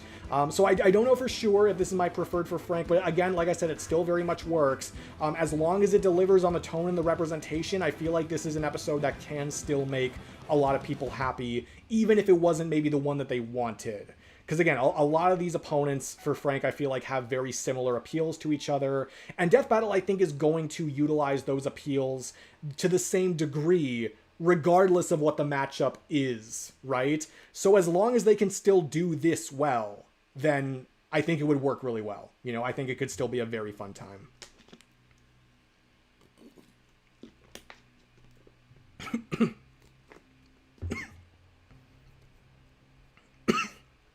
So I'm having a bit of a cough attack. I'm trying to stay professional about this. I gotta stop breathing in the wrong way. Okay. Now we move on. So this is the last one I think that we have on the thumbnail. This one I wanted to put on the thumbnail because frankly, what the fuck? What the hell is this? So this is Jane Doe, or the Soldier from The Guardian. Jane Doe or the Soldier versus the Guardian, Emesis Blue versus Slender Tubbies.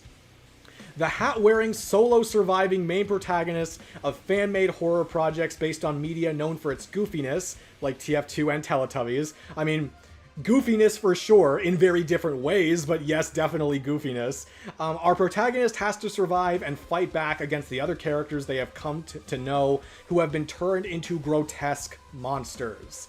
Thumbnail by you. Yeah, that is definitely a very interesting looking thumbnail. Well-made thumbnail, but just like looking at one side versus the other side is just really funny. So yeah, again, what the hell is this, you might ask? So, Emesis Blue is, from what I'm understanding, because again, this is stuff, you know, sorry to shock you, I'm not really in this niche specifically, I think. So I looked this up a little bit, and from what I can tell, Emesis Blue is like a film sequel to Spy's Disguise, which I think, is Spy's Disguise official or not? Either way, like, I'm pretty sure that's like what it's a sequel to, but it's like a fan-made sequel, so it's not official to TF2, obviously. And Slender Tubbies is like Slender the 8 Pages with Teletubbies, is basically like the easiest way I can describe it. Which again is also like a fan-made project, although I think that one is significantly earlier. Like, I want to say that one was like the early 2010s, whereas Emesis Blue I think is a lot more recent than that, but I'm not 100% sure. So like I said, I can't really say I'm in this niche, so I needed to look this up a little bit more to understand kind of what's going on. And yeah, I definitely get it. I definitely get what this matchup is going for, and it is wild as hell. To me, it definitely seems like it's less about finding characters that are like a match made in heaven, and more about just trying to find a way to put these kinds of things into a death battle in an appropriate way. right? And I'm not saying that's a bad thing, right? Like, that's definitely an approach that some people can take when trying to make matchups. That's not usually the approach I take when I'm trying to make matchups. For me, I'm usually from the starting point of like, the matchup itself has to be good regardless of if it's a type of thing that I like or a series that I like or a character I like. That's not usually my starting point, but you can still come up with interesting matchups using that methodology. And again, I don't know if you're going to find like a quote unquote match made in heaven for these characters otherwise, right? So I definitely understand that here. And I assume that this is just the material that they would use for scaling, I think. I don't... would they go into the actual Teletubby stuff or TF2 stuff? Again, like, this is fan-made, but I don't know, like, what this is meant to be emulating. Like, are they, like, if they're, like, the same characters, or if it's, like, an alternate universe same character, but therefore it means they should be able to do similar things. I don't know. I don't really know the lore behind, like, what this is supposed to be, right? So, that I would be very interested in hearing the answer to that question. But either way, yeah, this is absolutely insane. Like, I just imagine seeing these two physically fighting each other. I imagine the Teletubby is bigger, right? Unless this is like a more human-sized Teletubby. Because the Teletubbies are huge, I think. From what I'm remembering, the Teletubbies are absolutely insanely huge, compared to a normal human at least. But then again, I'm not sure. Maybe this version of a Teletubby is technically smaller. Maybe? I don't know. But yeah, we're definitely getting a lot of like horror-themed matchups for this for this Ballot Banter. But this one definitely feels like it's the craziest one out of all of them.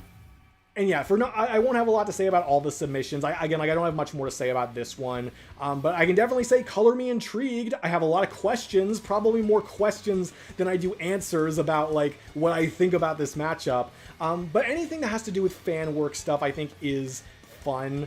Obviously it's like indie material, but like based off of something already existing. Like that's kind of the way you can describe like a fan project or whatnot. I don't know if Death Battle's ever going to use stuff like that. It would be cool if they did, but again, they might be more selective of what they can use, what risks they feel like they can take, because Death Battle is still going to be taking risks. They've still taken them in some ways, but usually they take risks in ways that like there's still something to fall back on, right?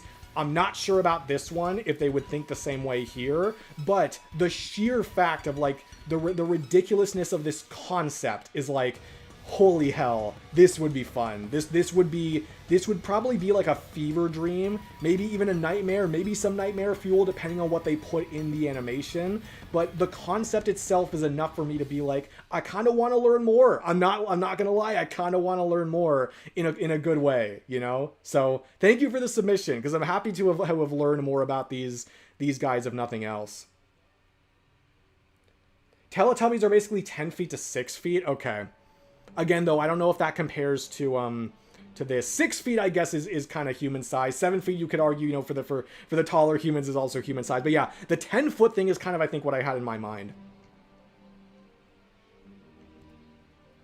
Next up, let me scroll down my notes. Mirror of Our Destinies, Baiken vs. Dunban, Guilty Gear vs. Xenoblade Chronicles. One-armed sword fighters who go on a quest of revenge after their colony is raided and loved ones killed by an army of artificial beings warring with humanity. Eventually, with the support of their friends, power of friendship, they abandon their hatred and resolve to protect the new family they have. Thumbnail by you, fight art by Super Sebi 1. Let's go down to the fight art. I don't want to click on it because I think it does, some of it gets cut off, but you guys can see it well enough from here. That looks so good. They blend so well together. I mean, for something like Guilty Gear and Xenoblade, you might argue, like, well, of course they blend so well together. But just, yeah, this art style and the blurry background, that looks so cool. Yeah, like, I don't know if it's like, or it's like, I was going to say the sparks of their clash, but I think that's more of like the tree petals, right? Where the tree leaves. That all looks so good. Putting that into the foreground really makes a lot of depth for where the characters are. Yeah, this art looks awesome. Because yeah, you have her sword coming down, his sword going up. Yeah, that's really cool. Very good job on the fight art. Super Sebi. That looks great. So yeah, for these characters, I am vaguely aware of these characters and this matchup kind of through just like cultural osmosis. I knew that both of them were kind of like tragedy to redemption arc based characters. You know, I feel like that's a pretty obvious characteristic that they have. Something that a lot of characters have, but, you know, for these characters especially. And I know that, you know, they are kind of major characters. I know that Sephiroth over here is one of the 7 characters that you can play in, like, one of the Xenoblade games. And, of course, you know, you can play, like...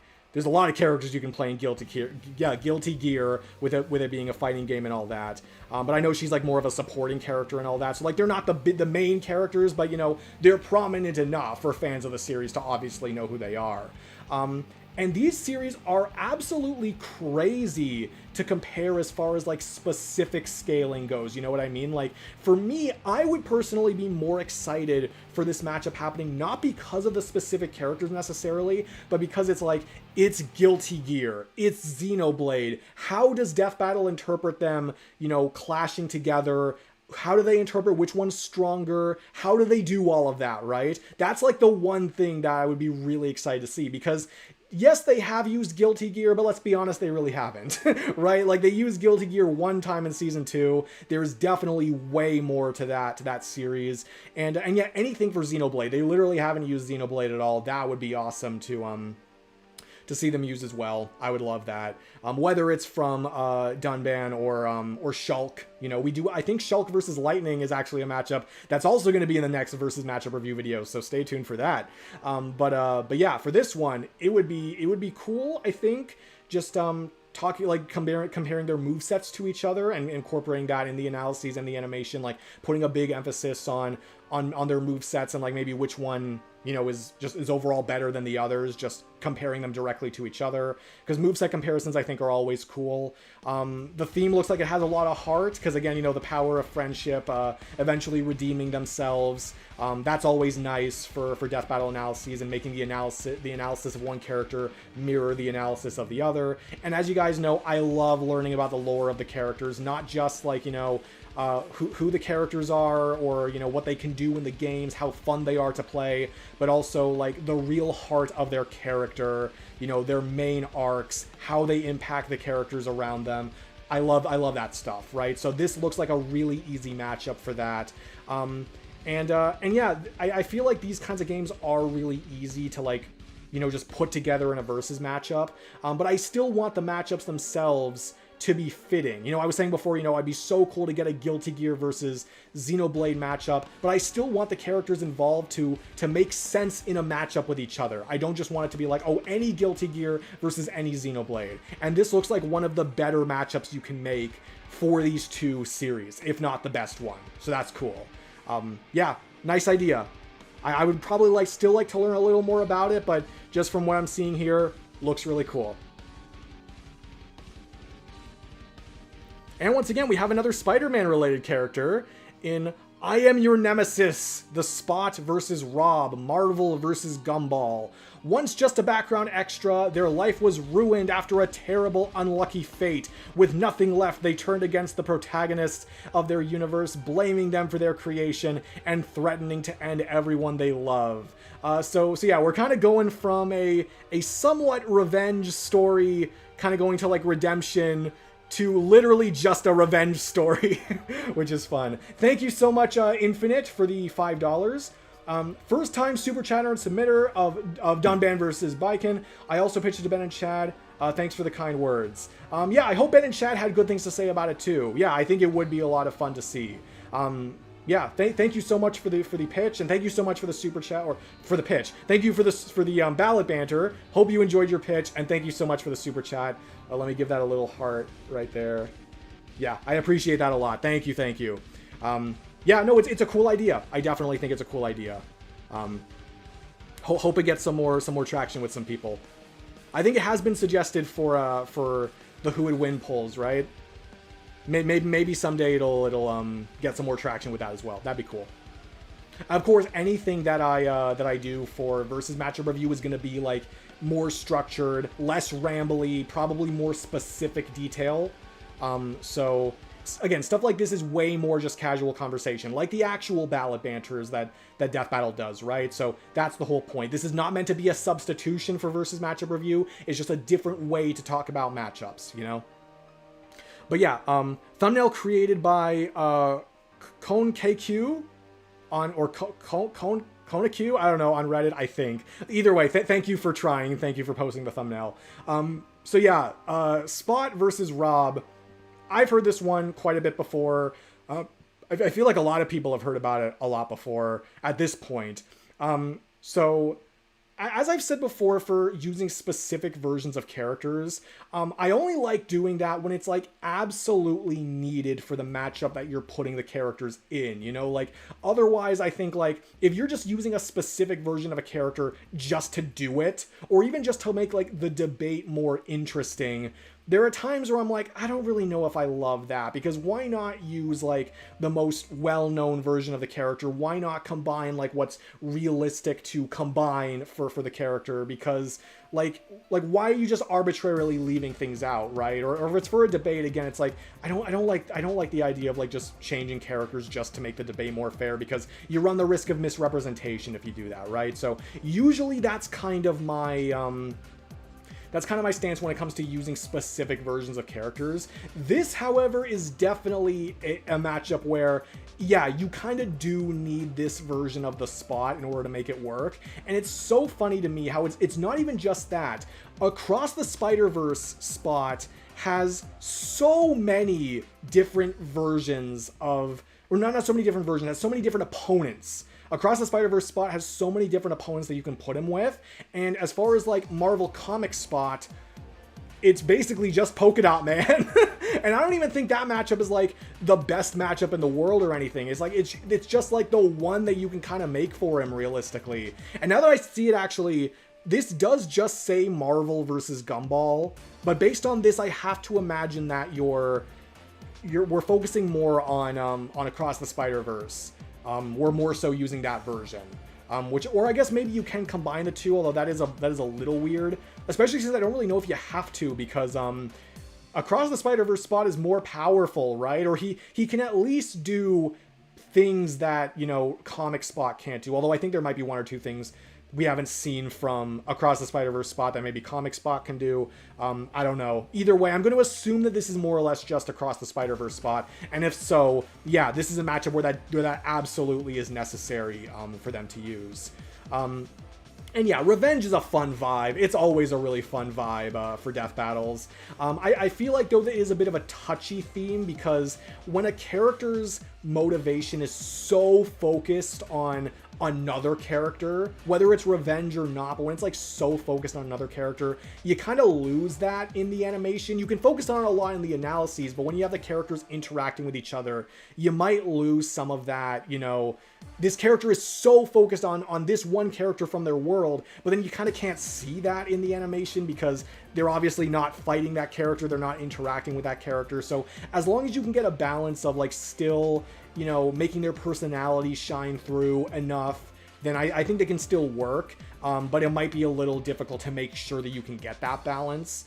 And I think that the script, like I said, the script I think could be very hard hitting as far as, you know, the start of their arcs and the ends of their arcs. I feel like maybe we should wait until Across the Spider-Verse 3 happens for this matchup, because Spot's arc at that point presumably will be complete. Like, his time in that world will probably be complete.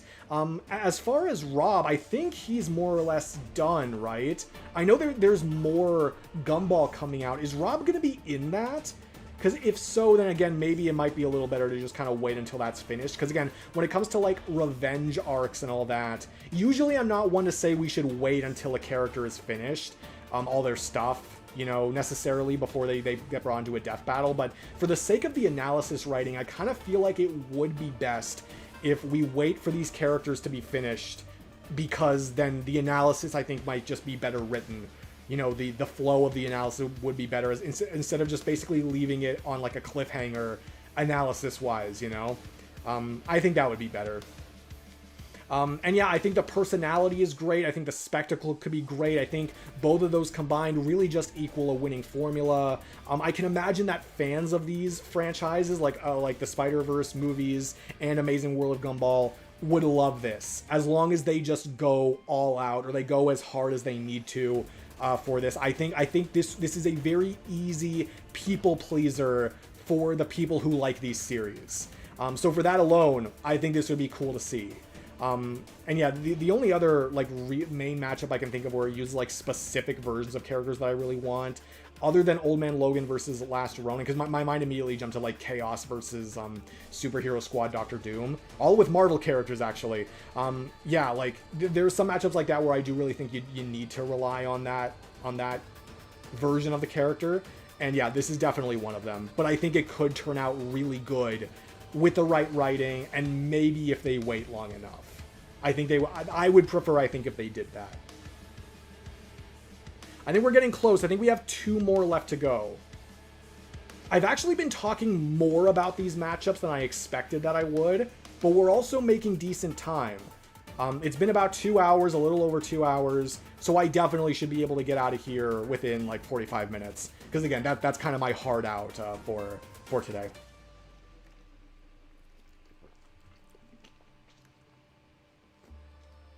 So for this one, second to last, we got Angela versus Bayonetta. Marvel versus Bayonetta. Will Angela bring divine judgment upon the Umbran Witch? Or will Bayonetta's wicked style leave an angel fallen? Very nice tagline. I could see this being like in the description of a death battle. Like a death battle video. But yeah, as far as this matchup goes, I'm not very familiar with Angela. Angela is like one of the only, I want to say one of the only Marvel characters I'm not familiar with. I'm sure there's tons of Marvel characters that I'm just not that enlightened to, but Angela is one of those Marvel characters that I'm not that invested in right now, and I don't know the most about. I assume that she's kind of gotten more popular with Rivals, because I recognize that this is a Rivals skin in the thumbnail, or Rivals model in the thumbnail. So I assume that that's kind of the reason maybe why she's gotten more popular. Which is fine, you know. Like I think it's cool when like secondary media kind of jumpstarts you know, the popularity of a character. I mean, look at Rocket Raccoon, you know, or Luna Snow, you know, again from Marvel Rivals. Although she's a Marvel Rivals original, but you know what I mean. I do think that is cool to see. It just means like in the comics, I'm not the most familiar with Angela, and I also haven't seen that much of Bayonetta's spread. At least not as much as like stuff that I like. I'm sure that there's just some opponents I'm missing for her. I know she was even on the Kamen Rider Geats, you know, Champions Island poll for who he would fight after he won, you know, so there's definitely some other Bayonetta matchups, but there's not one that I think of when it's like, or where it's like, you know, after Dante, she should definitely fight this character. Dante is really the one character where it seemed obvious, like, oh yeah, she should fight him, right? There's not really another character like that where I see that to the same degree for her. But I definitely think this is a workable option for her. I think the connections are very workable. From what I looked up, you know, this doesn't say a lot as far as connections, but from what I looked up, seems like they are definitely workable. It would be a good opportunity to show Bayonetta's best feats, because I know that for both Dante and Bayonetta, there was definitely, you know, not as far into the scaling as Death Battle could have gone, like not nearly as far. So showing what Bayonetta is truly capable of, I think this would be a great way to do that. I am unsure of how high Angela scales. I know she's like the firstborn daughter, or one of the firstborn children of Odin, and like the half brother of Thor. So I have to imagine that she scales pretty damn high, but I guess technically there might be something within her lore that actually says otherwise. But that would be my prediction, that she just, by virtue of being an Asgardian and interacting with those characters, she probably scales higher than Bayonetta, I would assume. But Bayonetta also is no slouch as far as like how high she can get up. The conversation at least could still be interesting, discussing like the cosmologies and, you know, the craziness of everything that they're doing if you were to take it literally. It does sometimes get a little annoying, of course, though, when it's like, this character has so many cool feats, but this one character wins just because they have to scale to stronger things, even if you haven't seen them doing things like that. Which, again, it's annoying, but it doesn't mean we should remove it, right? Same when it comes to lore. It might be annoying when that stuff pops up, but, you know, it still means that's how strong they would have to be. We're trying to be accurate, right? And of course, I could still be missing things. Maybe for Angela, she actually has some incredible feats of her own that it's like, oh yeah, that's satisfying to talk about as well. And it's not just a matter of who she's fought, you know? I just know that she's, relatively speaking, she's a lesser known character, you know? But yeah, I think the visuals of this would be great. I think like a high concept looking animation I think would be amazing. You know, I love when they get more high concept, like Ghost Rider versus Spawn, when you have like heaven and hell following the characters. I think stuff, you know, like the backgrounds I imagine could look really amazing. There's just a lot of ways I think visually you could present this well. I think that's like the main draw of this matchup for me, just visually how the animation would look, as well as, again, you know, giving proper respect to Bayonetta and what she can do. So I think it could be one of the prettiest death battle animations we've ever seen, honestly. So yeah, I might want to look a bit more into Bayonetta's other opponents, but as far as Bayonetta opponents, I definitely don't hate it. I think it could be a lot of, I feel like I say it could be a lot of fun for all of them, but I gotta find better ways to end my thoughts. But you guys get the point, though. You guys get the point of what I'm saying. Visually, I think this episode could go so hard, it could pop off, and I think it's got some good analysis prospects as well. So yeah, pretty decent idea. And then finally, if I just scroll down, yeah, okay, so that's the end of this. Just want to make sure I didn't miss anything. So last but not least, for this ballot banter. Oh, we have a super chat. 1 minute. I'll get to that in just a second. Isn't Angela a Spawn character, or is my mind playing tricks on me? No, not this Angela. There might be a different character you're thinking of. No. This is an Asgardian. I made sure to double check. She is, I believe, the firstborn daughter of Odin. She's a relative to Thor. She's an Asgardian style character. So not this character, at least. You might be thinking of a different one. You can double check that if you want. I might double check it after, for all I know. But yeah, not a Spawn character in this case. That would be interesting though. Like the Bayonetta world and the Spawn world. That'd be kind of interesting to compare. But yeah, thank you for the super chat. But no, it is definitely a Marvel character, a Thor-related Asgardian character. Okay, last but not least, we have Misogi Kumagawa versus Accelerator. Medaka Box versus a certain magical index. Accelerator is considered the absolute strongest in his universe, reaching what is regarded as the peak of power and ability. In stark contrast, Kumagawa perceives himself as the weakest, embodying the label of loser with a sense of nihilism. Their distinct aesthetics and roles serve as polar opposites. Accelerator often fights to defend his renewed sense of life and purpose, while Kumagawa employs a chaotic and nihilistic approach, reveling in disorder and meaninglessness. That's a fun word, meaninglessness. So this is the thumbnail we have, and I also linked to it on Reddit. Okay. Yeah, so this is the link. I don't want to click the link right now because it's going to mess up my recording, but yeah, this is where the thumbnail comes from. Thank you for saying the link. Next time, you know, like a name of a Redditor would probably be better, but I appreciate you linking to it anyway. Kino, thank you so much for the $2. Angela used to be in Spawn, and then she went to Marvel. Okay, that's really interesting. I didn't know that at all. Okay, so it must have been like a comic thing. There are some characters I know where they kind of change from comic publishers. Like obviously, Static didn't start as a DC character. I know there was also Shazam. I know also didn't start from DC, but after a lawsuit, because it was Fawcett Comics, right? Yeah, after a lawsuit, he did eventually get acquired by DC because he was kind of just seen as a Superman ripoff. And there was also there's one more. The Red Bee, I remember, is another infamous example of like a character that sucks so much that he kind of like hopped around from. Like, he was from Quality Comics, then he was a DC character, and then I think he entered public domain because no one really wanted to hold on to him. So yeah, thank you so much for that. I didn't know about that. So thank you for that. That's great to know. Yeah, comic stuff can get weird sometimes. But anyway, yeah, back to this, Kumagawa versus Accelerator. So Kumagawa was another character that was in our Champions Island.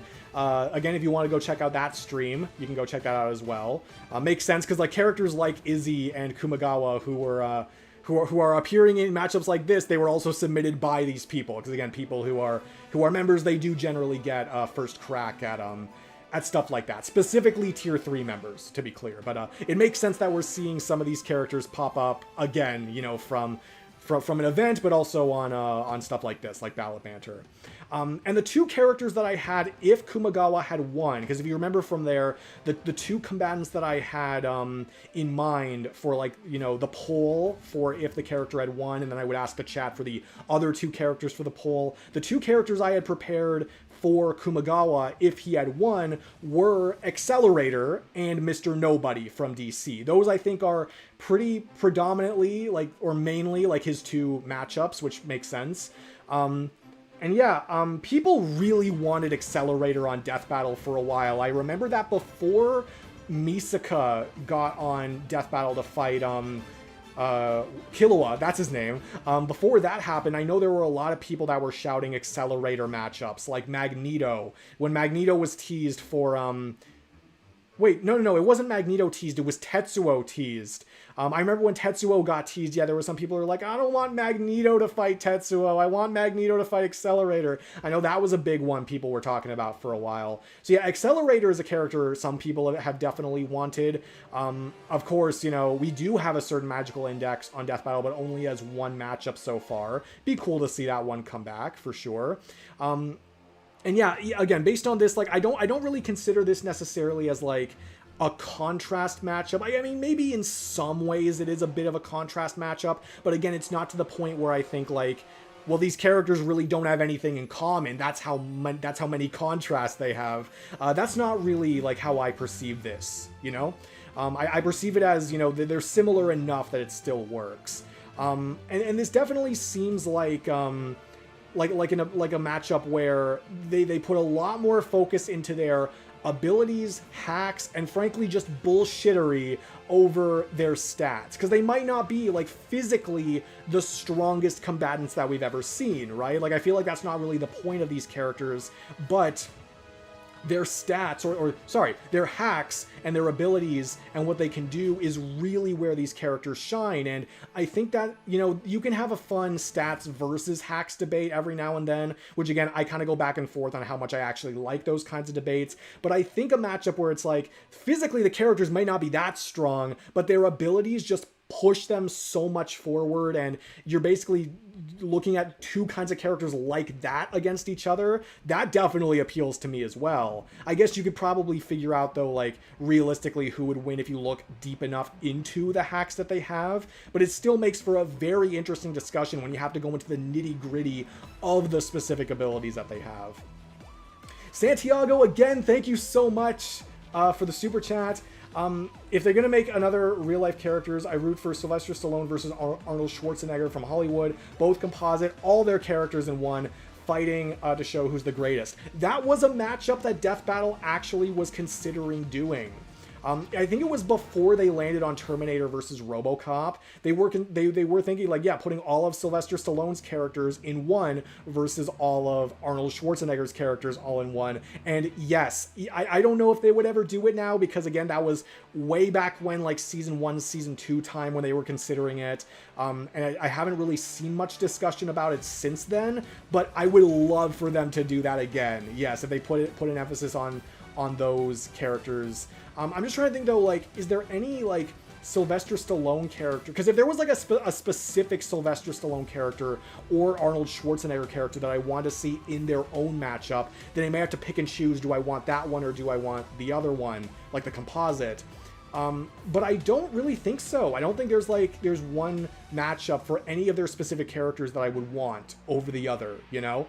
So, yeah, that would be a really fun matchup to see. Absolutely. Thank you so much for the super chat. You've been amazing with the super chat, Santiago. I hope I'm pronouncing your name correctly as well, but I appreciate it immensely. But yeah, Anything else to say about this one? Yeah, like, I feel like it's, again, one of those matchups that uses hacks really well. Like, if they can just go into super in-depth detail about how they work, you know, blowing the minds of Death Battle fans who don't know these characters at all and learning, like, what the hell these characters are able to do this and that, like, because there are definitely some episodes like Rick versus the Doctor where people are like surprised at how much a character can do. I definitely see this as one of those episodes where they can just surprise people with the bullshittery of all their abilities, right? Because they do have some absolutely insane abilities that would be fun to see play off of each other, but also fun to just describe. And like this was talking about, like the ideologies of these characters, I feel like you have to go into detail with that as well, right? Like you have to talk about how these characters approach similar situations. You have to do that because you have to talk about the personalities as well. You always do, in my mind. And I am curious which matchup Death Battle would ultimately go with for Kumagawa, because I want to say that, oh yeah, they would just go with the combatant that's more popular, because, you know, there are some people that might not know Kumagawa just from seeing the face or reading the name, but I don't really know if that applies with any of his major opponents, because yeah, Mr. Nobody is from DC, but outside of like the Doom Patrol show, I don't recall any major media that we've seen him in. And you might want to say, oh, well, you know, Accelerator is popular. Might be popular to you if you're in like an anime community or something. To people who like anime and light novels and all that, yes, this would be popular. But for people like for instance, like some of my family, most of my family actually, they only have like a passing knowledge of anime. They know the big stuff, but they would have no idea who this character is. And unfortunately, that would go for a decent amount of the viewership. You know what I mean? So I don't really think either of these characters is like would push this matchup to the top. Like would really like, you know, what's the word I'm looking for? Like, I don't think it would really like explode just because of like a single character they're using. I guess theoretically they could use a character for Kumagawa they think is more popular than either Accelerator or Mr. Nobody, but like, I don't know, at that point I feel like you might be getting into a worse matchup. But it just depends on what other matchups people find, right? Because ideally, yeah, I think they would want to go for a character that everybody knows. But I don't really have an issue saying that, like, there's really no character, or there's not a major character I've heard for Kumagawa that everybody knows, right? Even if you know it, it doesn't mean everyone else knows it, right? But yeah, no, this idea is definitely either this or Mr. Nobody, I think could make fun death battles. I might be a little more interested in this one though, just because again, like the difference in ideologies and the ridiculousness of their powers playing off of each other, I may honestly prefer this one. So yeah, good idea. I would like to see it. And with that, we're done. We have gone through all of the Ballot Banter matchups, which means that for the next half hour or so, I can just talk to you guys. I can just read the chat a bit more. Sorry that I haven't really been able to focus on the chat that much, but you know, I wanted to make sure I got through this in enough time as possible. I wanted to make sure I put enough focus on, you know, as much focus as I could on the matchups while being reasonable. And like I said, I actually went into more detail on each of these matchups than I expected that I would. Or maybe not even more detail on the matchups, but you know, that they fueled longer conversations than I thought that they would. But yeah, no, I definitely enjoyed this. I hope you guys enjoyed it too. Yeah, let's go Raptor. Congrats on a successful Ballot Banter stream. Yeah, an actual successful one, right? I know I was tripping over my words at times. I know I was trying to find my thoughts, not always the most quickly. But of course, the more we do this, the better we'll get. The more fun we'll have, right? Because I still want to do these every other month. I still want to have fun with this. I still want to do this for the members, right? This is something I think, like a perk that I think a lot of members would really enjoy. So, and it seems like a lot of you guys are enjoying this. I hope that, you know, for the matchups that you sent, you know, that I gave respectable talks for them.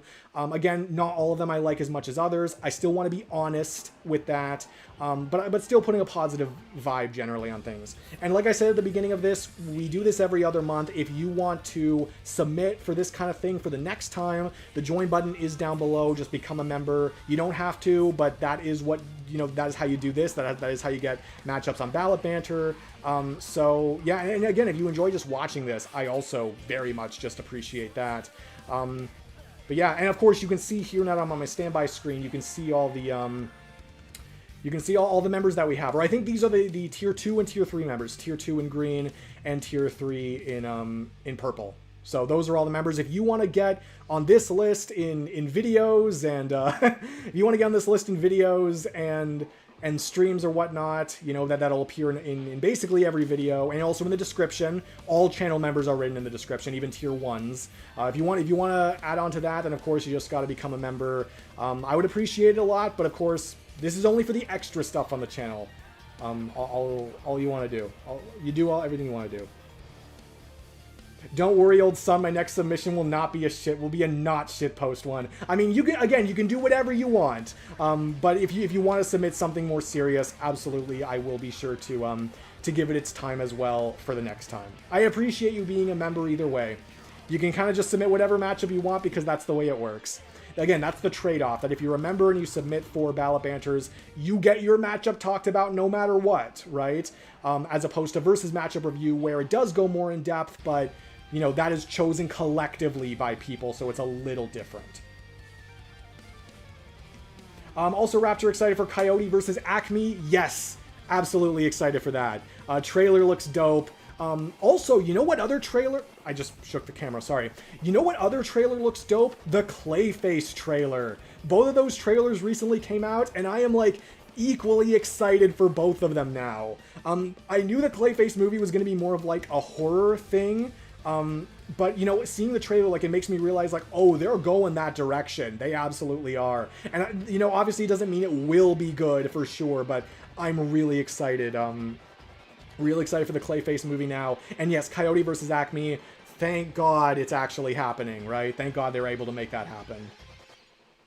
This is my first time watching one of your live streams, and I loved it. I might join as a member and suggest a matchup. Well, I would appreciate that. But either way, thank you so much for watching the stream. That is amazing. I'm happy you guys have enjoyed your time here. Again, it gets rambly. I know. It's really just me talking about shit. But as long as it's shit that you like, I guess it's okay, right? You know, I appreciate it either way. Clayface looks good. Yeah, exactly. I'm excited. And I really want to talk about Invincible with people. Because I just finished the season last night. I'm not going to spoil anything. Do not worry. I'm not spoiling anything in case people haven't caught up. But oh my god, like, the Hell episode was bad. But everything after that, like, basically, like, the Viltrum War arc stuff, nearly all of that, I loved it so much. Especially episodes 7 and 8. Those were so fucking good. Like, it ends, episode 8 ended in a way that, like, their conversation, you know who I'm talking about, I'm not gonna spoil it, but their conversation at the very end, like in the final scenes of the episode, that shook me to my core. That really reminds me, like, the animation still needs to get better. I don't understand why the show doesn't have more of an animation budget. I don't get it. But I am so happy, so satisfied with the way that season ended, and I am very, very excited for more.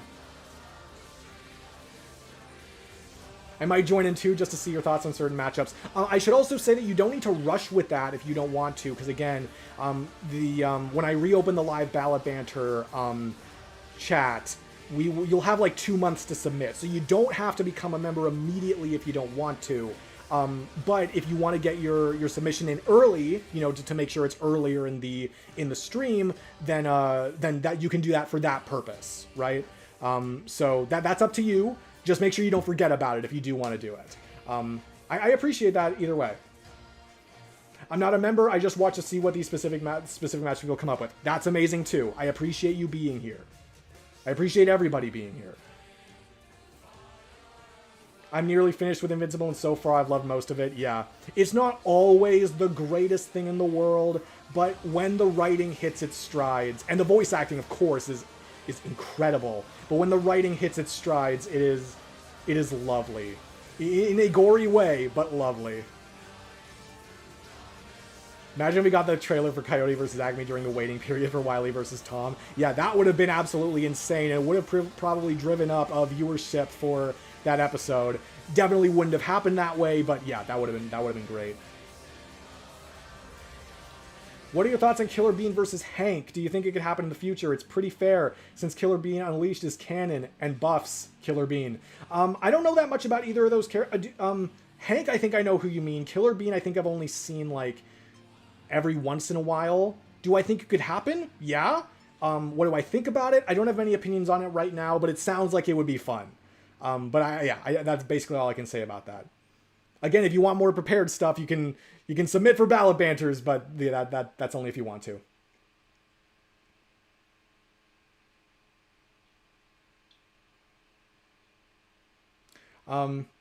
Raptor favorite Groot. I'm sorry, not good and French. Favorite Groot. I'm not sure if that means literally what that means. If you mean favorite Groot, I like Groot from the comics. I like Groot from Guardians. If you're from the movies. If you're trying to say something else, I apologize. But it's okay. Yeah, you don't have to apologize for language translations or whatever. But I'm sorry. I'm not sure if I know exactly what you're saying. But yeah, I love Groot. I will say that. I love Rocket and Groot together, of course. What's your most wanted Invincible matchup? Right now, probably Gwen versus Eve, but Boros versus Battle Beast, I think, is kind of climbing up my ladder now, especially now that we've seen more of Battle Beast in the show, and he's gotten his own spin-off comic. It makes me more excited for that matchup, and it makes me more... It gives me more faith in it actually happening. That death battle would have faith in it being like, oh yeah, people know Battle Beast, let's put him in a death battle, you know? The Hell episode was scrapped idea from the comic, apparently. Worked on Invincible comic, wanted the show to cover, from what I heard. Yeah, I knew it was, it's nothing that actually made it into the comic. It was, I didn't know it was something that was scrapped from the comic, though. I thought it was just made up for the show. That's interesting. That makes a little more sense than if it was a scrapped idea from the comic. But to me, I was thinking like, oh yeah, of course it's the worst one. Like, it's the one that's like, oh, like completely OC. But I guess if it did have some kind of concept before, that's interesting. It was cool to see Damien again, but we should have seen him again in a different way, if you ask me. Do you have a favorite Invincible character overall? Nolan gets a lot of good character work in season 4. I know that that's just from a show perspective, not a comic perspective, but it's just, the show is just what I've recently watched. I want to talk about that. But I do like Nolan. I do think, you know, just like from a bigger picture perspective, I do think he's a decently complex character. And Alan, of course, is so much fun to watch. I love, like, the Seth Rogen voice does not annoy me at all. He honestly, to me, just is Alan. I might say Alan. Maybe. I like Cecil too, actually. Cecil's fun. If Death Battle had another Kickstarter event, what are some matchups you think they'd put for guaranteed rewards? Matchups I'd pick would be Homer versus Peter and Bugs versus Mickey. I mean, yeah, if you're trying to go from like what would really get a lot of donations or, you know, backs, then yeah, those two would definitely work. Naruto versus Luffy, I think, would be a big one. I'm not 100% sure about that one, though, because I know a lot of other people like other Luffy matchups. Like, with Bugs versus Mickey, though, that's the only matchup with either of those characters that's going to happen, right? Like, I know people like Mickey versus Mario, or some people do. That one's not going to happen, at least not before Mickey versus Bugs. I'm sorry. And Homer versus Peter... Homer and Peter, those are the only guys they're gonna fight, you know, each other. They're gonna fight each other. Luffy versus Naruto, you can make the argument, well, I want to see Luffy fight this character instead. So maybe not as much, but from the anime side of things, I feel like that would be a major one. More so than Eren versus Ken, because I think that one has the Luffy versus Naruto problem, but even more so. I think there are even more matchups that people want to see for Eren and Ken, so they might not want to see that one. From like a video game perspective, I don't know, maybe Bendy versus Cuphead, but again, I feel like it has the same problems that I just listed for the other ones. I feel like it's gotta be matchups where like there aren't a lot of alts for the characters that people would want so much that they would like remove their money from the donations or anything, right? How the hell did Aang versus Traveler actually lose them money? That's ridiculous. Oh, group matchups, you said. Okay. Tree Rex is one that I've actually gotten a little more interested in. That might just be my Skylanders bias, but I think with the way that Skylanders does its scaling and with how powerful Groot would have to be, that would actually make for a really interesting conversation. It would be like, again, two franchises that I'm super into, like Marvel's Guardians of the Galaxy and Skylanders. I would want more time to think about that, but my de facto answer right now is Tree Rex, but I don't know for sure. You're based for wanting Eve versus Gwen. Yeah, I think that'd be great. Honestly, that's in my top 50. For me, the Hell episode doesn't have logic because the Invincible universe is in the Image Comics multiverse. Where is Spawn? Well, I guess Spawn doesn't have to show up just because they're in the wider multiverse. I get what you're saying, though, that, like, the whole cosmology side of things might be a little weird. It might be a little confusing. But, yeah, I don't know. They might not care that much about it. It depends on how much effort they really want to put into that. How are you feeling about the change for Tech Jacket? I literally don't mind. I'm fine with it. I don't mind. I kind of think that in the show, though, the comic does a better job of explaining why Tech Jacket needs to be there. Why she needs to be in this, or I guess in the comic it's a he, though, right? Why he needs to be there in the Viltrum War. The show doesn't really talk about it that much, and I feel like we needed like a bit more of an emphasis on like why she should be there, because she kind of feels tacked on in comparison, you know. But otherwise, I don't really mind the change. I just don't. Also, thoughts on Conquest? I relate. I'm so lonely. Conquest is one of those characters, like, he's there for a strong time. Or wait, no. Okay, wait, I can't. I was about to go into a spoiler for the show. I can't say what I was gonna say. He's cool. I want to say something so bad and I can't, because the thing that I want to say about him involves a spoiler that happens as far as the show is concerned. I enjoyed Conquest. I have enjoyed his time on the show. I think he is insane, but in such a fun way.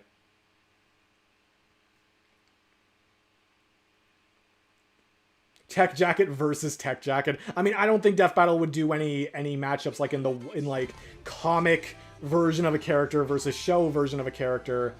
And especially since like it's weird because you have like Marvel characters, right? Where they have so many different adaptations that a lot of people kind of recognize that like, oh yeah, the comics is like, that's the primary source material and that's really like the main thing we should be looking at. But then you have like a lot of anime series where they basically, manga series, where they basically only have one anime adaptation. Most of the time they really only have one anime adaptation. And it's because they only have that one adaptation that a lot of people kind of consider the anime to be, in a sense, just as or almost as canon as the manga. Which is weird because you wouldn't see that for like American comic adaptations, but I think it really is because it really only has the one adaptation, being the anime. And Invincible is very similar, that it is a comic, and yes, you can recognize the comic is the original source, but a lot of people treat the show as not exactly the same as far as canon, but they treat it as like basically as viable information for versus debates, and I think it really is because it's like the one adaptation that it has. It's very interesting to me how like the amount of adaptations a character can have can change how people see that material as, you know, viable or like as canon, like a lesser or stronger degree of canon. Do you guys know what I mean when I say that? I found that very interesting. If they made Omni-Man versus Bardock after Tech Jacket, They could have explained better why Nolan won. Yeah, there are ways they could have explained what they were going for a little better. Absolutely.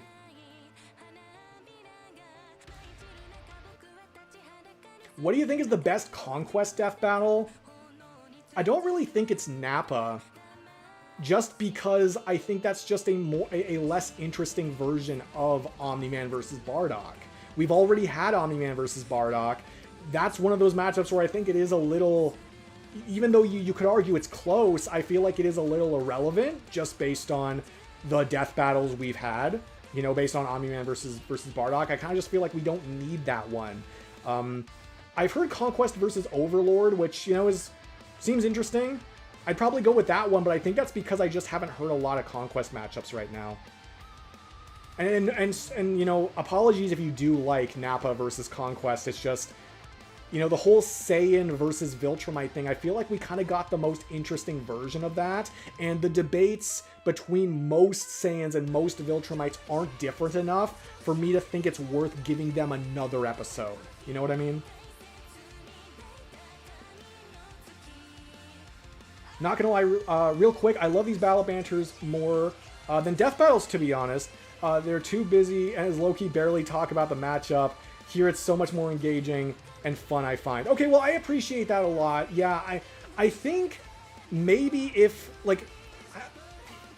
I don't think I can really bring more people onto this without it being... You know, without maybe more technical issues. And scheduling, by the way, is already a nightmare. That's part of the reason I don't do the podcast as much. Scheduling is a fucking nightmare when it comes to people. So, yeah, I don't think I would ever bring more people onto the live Ballot Banter itself.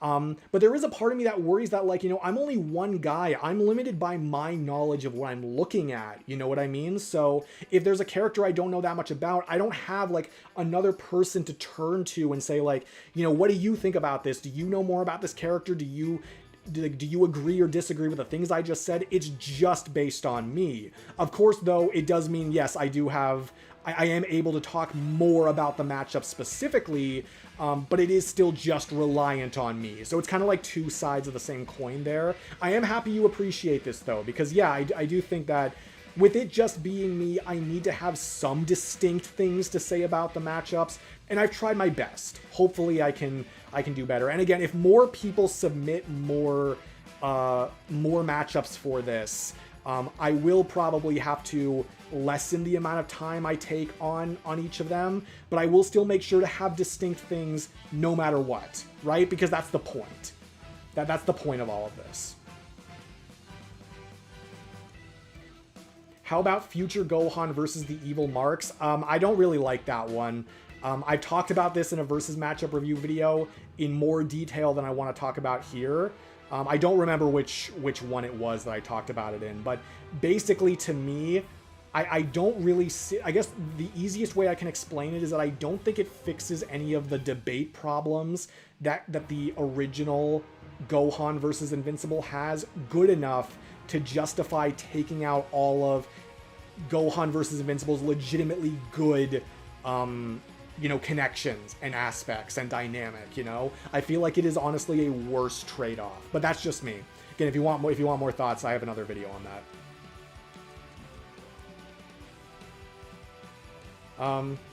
Me too, I like Groot versus T-Rex. Okay, cool.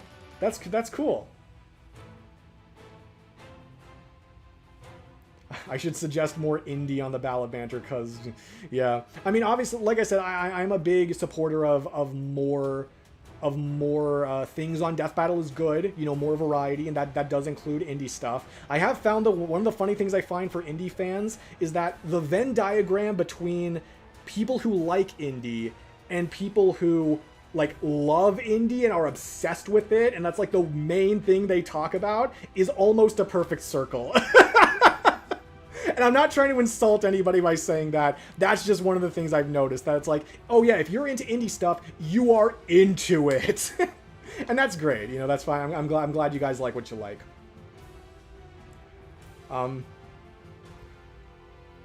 Do you think Fox McCloud versus Rocket Raccoon is a good matchup?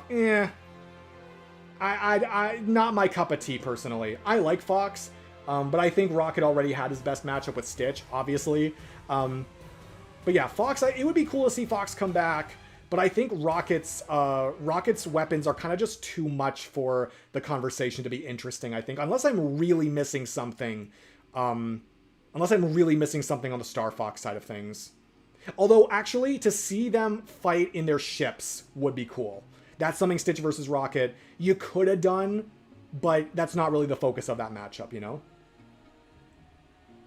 Raptor with another Raptor who are debating with each other. Oh man, well, what would we disagree about though? What would be the thing that we would be arguing about? That'd be interesting. What would I disagree with what would I disagree with myself on? If Mario versus Sonic happens, do you think Death Battle will do Canon Mario versus Sonic or Composite Mario versus Composite Sonic? I actually don't know. Because with Goku versus Superman 3, they kind of included everything, including Heroes material, right? But with this one, I feel like there is enough want for Death Battle to look at the characters the way that they looked at them in Mario vs. Sonic 2, just analyzed better, right? Like, kind of like looking at the main things, but not including the extreme contrary sources. I feel like there's enough want for them to do that, for maybe them to just do that, but they could go the Goku versus Superman route and just include everything for the third time. So I actually have no idea. I think either of them are basically just as likely.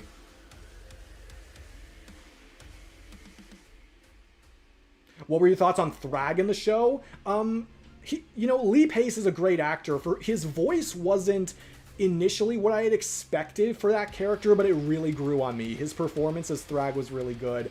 And seeing Thrag just lose it at, that point, that was great. Because it was so cool to see him be so nonchalant about everything, being like, we're Viltrumites, you can't do anything. And then just shake him in a way that he wasn't expecting. That was a great moment.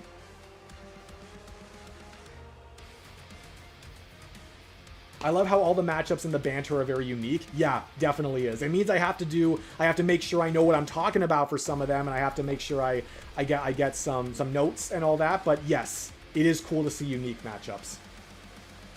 I prefer Fox versus Star-Lord. Yeah, I might prefer that one over Fox versus Rocket. Although again, if we're including comic Star-Lord, we're still looking at some crazy things. Although, how much did Star-Lord get retconned power-wise? Because before the movies came out, there was a lot more emphasis on how powerful he was. Like he was not a lot like how he was in the movies originally in the comics. So I'm curious how much his power has changed. Like if he's gotten nerfed by that or not.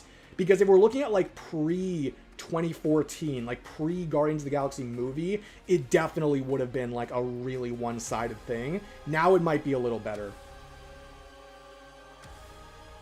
Personally, they should start using Power Ranger characters to arm Mighty Morphin. Totally agree. Again, Jungle Fury, we talked about a little earlier. That'd be cool. What's a matchup you used to love but realized it wasn't that great? Not that it got worse, you just realized it wasn't that. For me, it's Uraraka versus Cat. My first thought actually was Shrek versus Sully. I have kind of realized that the reason why I like that matchup was just because they're movies I like, as opposed to anything actually being meaningful for that matchup. As far as other things, I can say probably King K. Rool versus Blackbeard has gone down for me a little bit, but definitely not to the level that a lot of people seem to hate it, I still like that matchup, but I don't know if I would say it's in my top 50 anymore. I'll say that. The two Raptors will debate on who's the better Raptor. Any ideas on when the next live stream will be? Maybe the Franchise Champions Island you brought up on the last one. If I were to do that, I would not do that so soon. I wouldn't want to do 2 Champions Island streams so quickly, but I will have that one in the bank in case maybe I want to do it. No guarantees, no promises, but I will have that one in the bank. We do live streams every month, and we alternate between you know, not versus matchup review, Ballot Banter, which was this month, so the next month will just be something else, something random. The month after that will be Ballot Banter again. The month after that will be something random. And it's like every 4 months, because it's going to be every weekend, assuming like my personal life doesn't get in the way. There might be times where it happens, but the plan is to do it every week before each death battle comes out. So like this is a week before Gru versus Megamind comes out, so we're doing a stream, that kind of thing.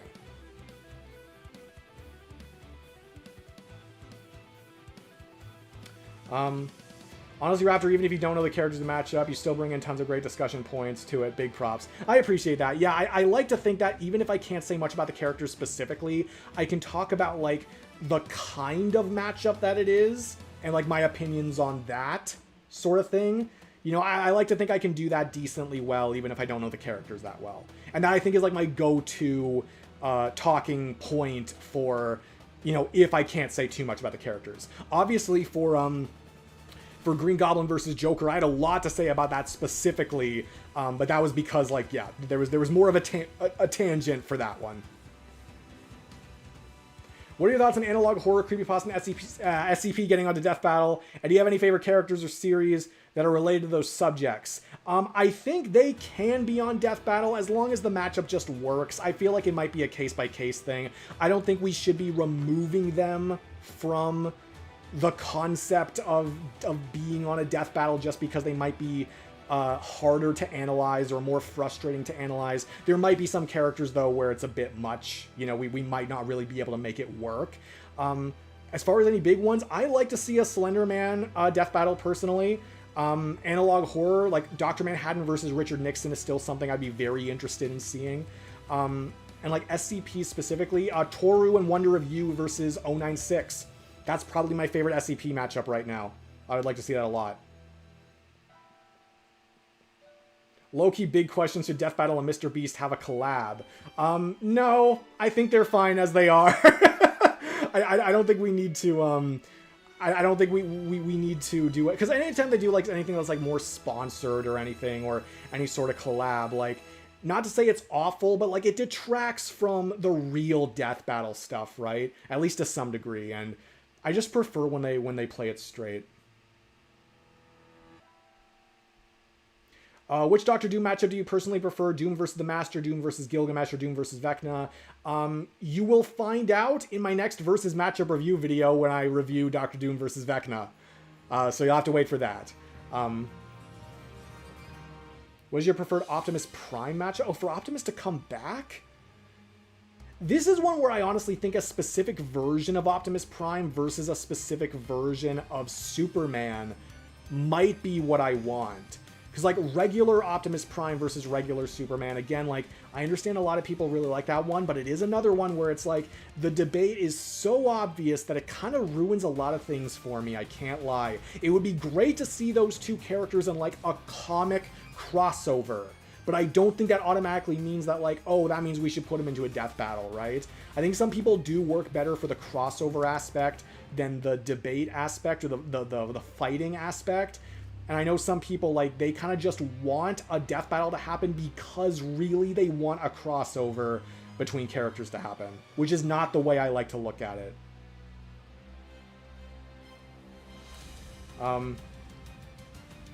Will you be watching the Supergirl movie? Yes. It's about 4 o'clock right now. I will do a bit of a lightning round for these questions. Super chats I'll make sure to read, but I will do a bit of a lightning round for these for the last few questions that I see, because I am gonna have to log off very soon. Unironically, seeing a Mr. Beast character in a death battle would be a fever dream. Couldn't agree more. The death battle community has been reminding me of the Smash community during the peak of Smash Brothers Ultimate. Yeah, that's great. I'm still playing a lot of Smash Ultimate. I play with some of the Discord members. Will you be watching Avengers Doomsday when that movie comes out? Probably, as quickly as I can, yes. Absolutely. Super chat, thank you so much, Mr. Goodies. What's a moment you love to see in Gru versus Megamind? I think one of mine I love to see would be the moon versus the full concentrated power of the sun. If they can work that in somehow, yes, that would be fun. One thing that I actually thought would have been funny in Gru versus Megamind is if, like, for the first half of of the battle. Megamind, like, you know, he's doing well, but like he might be getting his ass kicked a little bit. And then at one point, Minion from the back shouts to him like, use the dehydration gun, and then he starts like actually using it, but he wasn't using it for like any of the first half. That would actually be such an amazing moment to me. I would really love that. I don't know if it's gonna happen, but that's like the first thing I thought of, where it's like, factor that in, like have like one of his allies shout to him, use the dehydration gun, and then he actually starts using it. I would love that.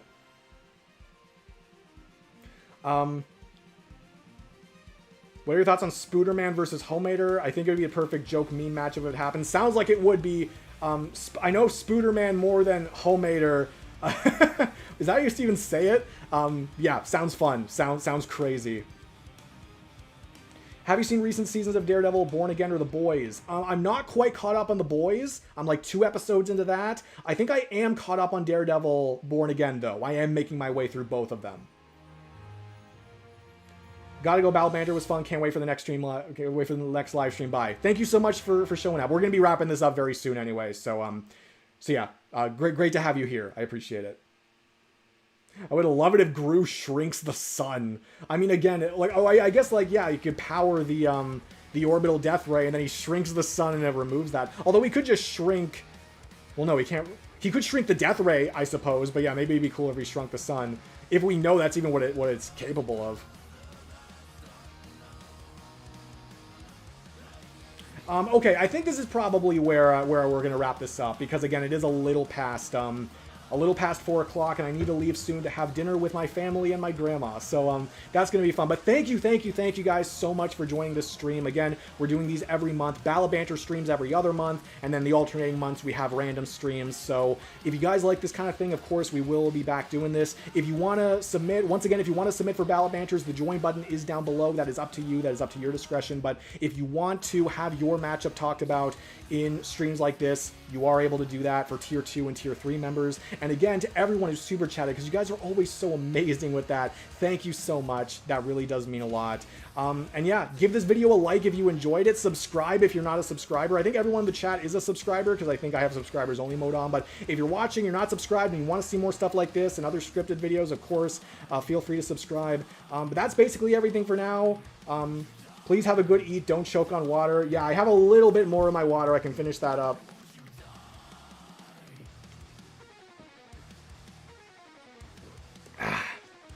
Finally. Okay, I think this is where we're gonna wrap it up. So thank you guys for watching. Hope to see you in the Discord if you guys are there. I will be I'll be hanging out there, and again, I will reopen the Ballot Banter stream, or the Ballot Banter chat in the Discord at some point later today. But yeah, that's gonna wrap it up. See you guys later, and have a good night.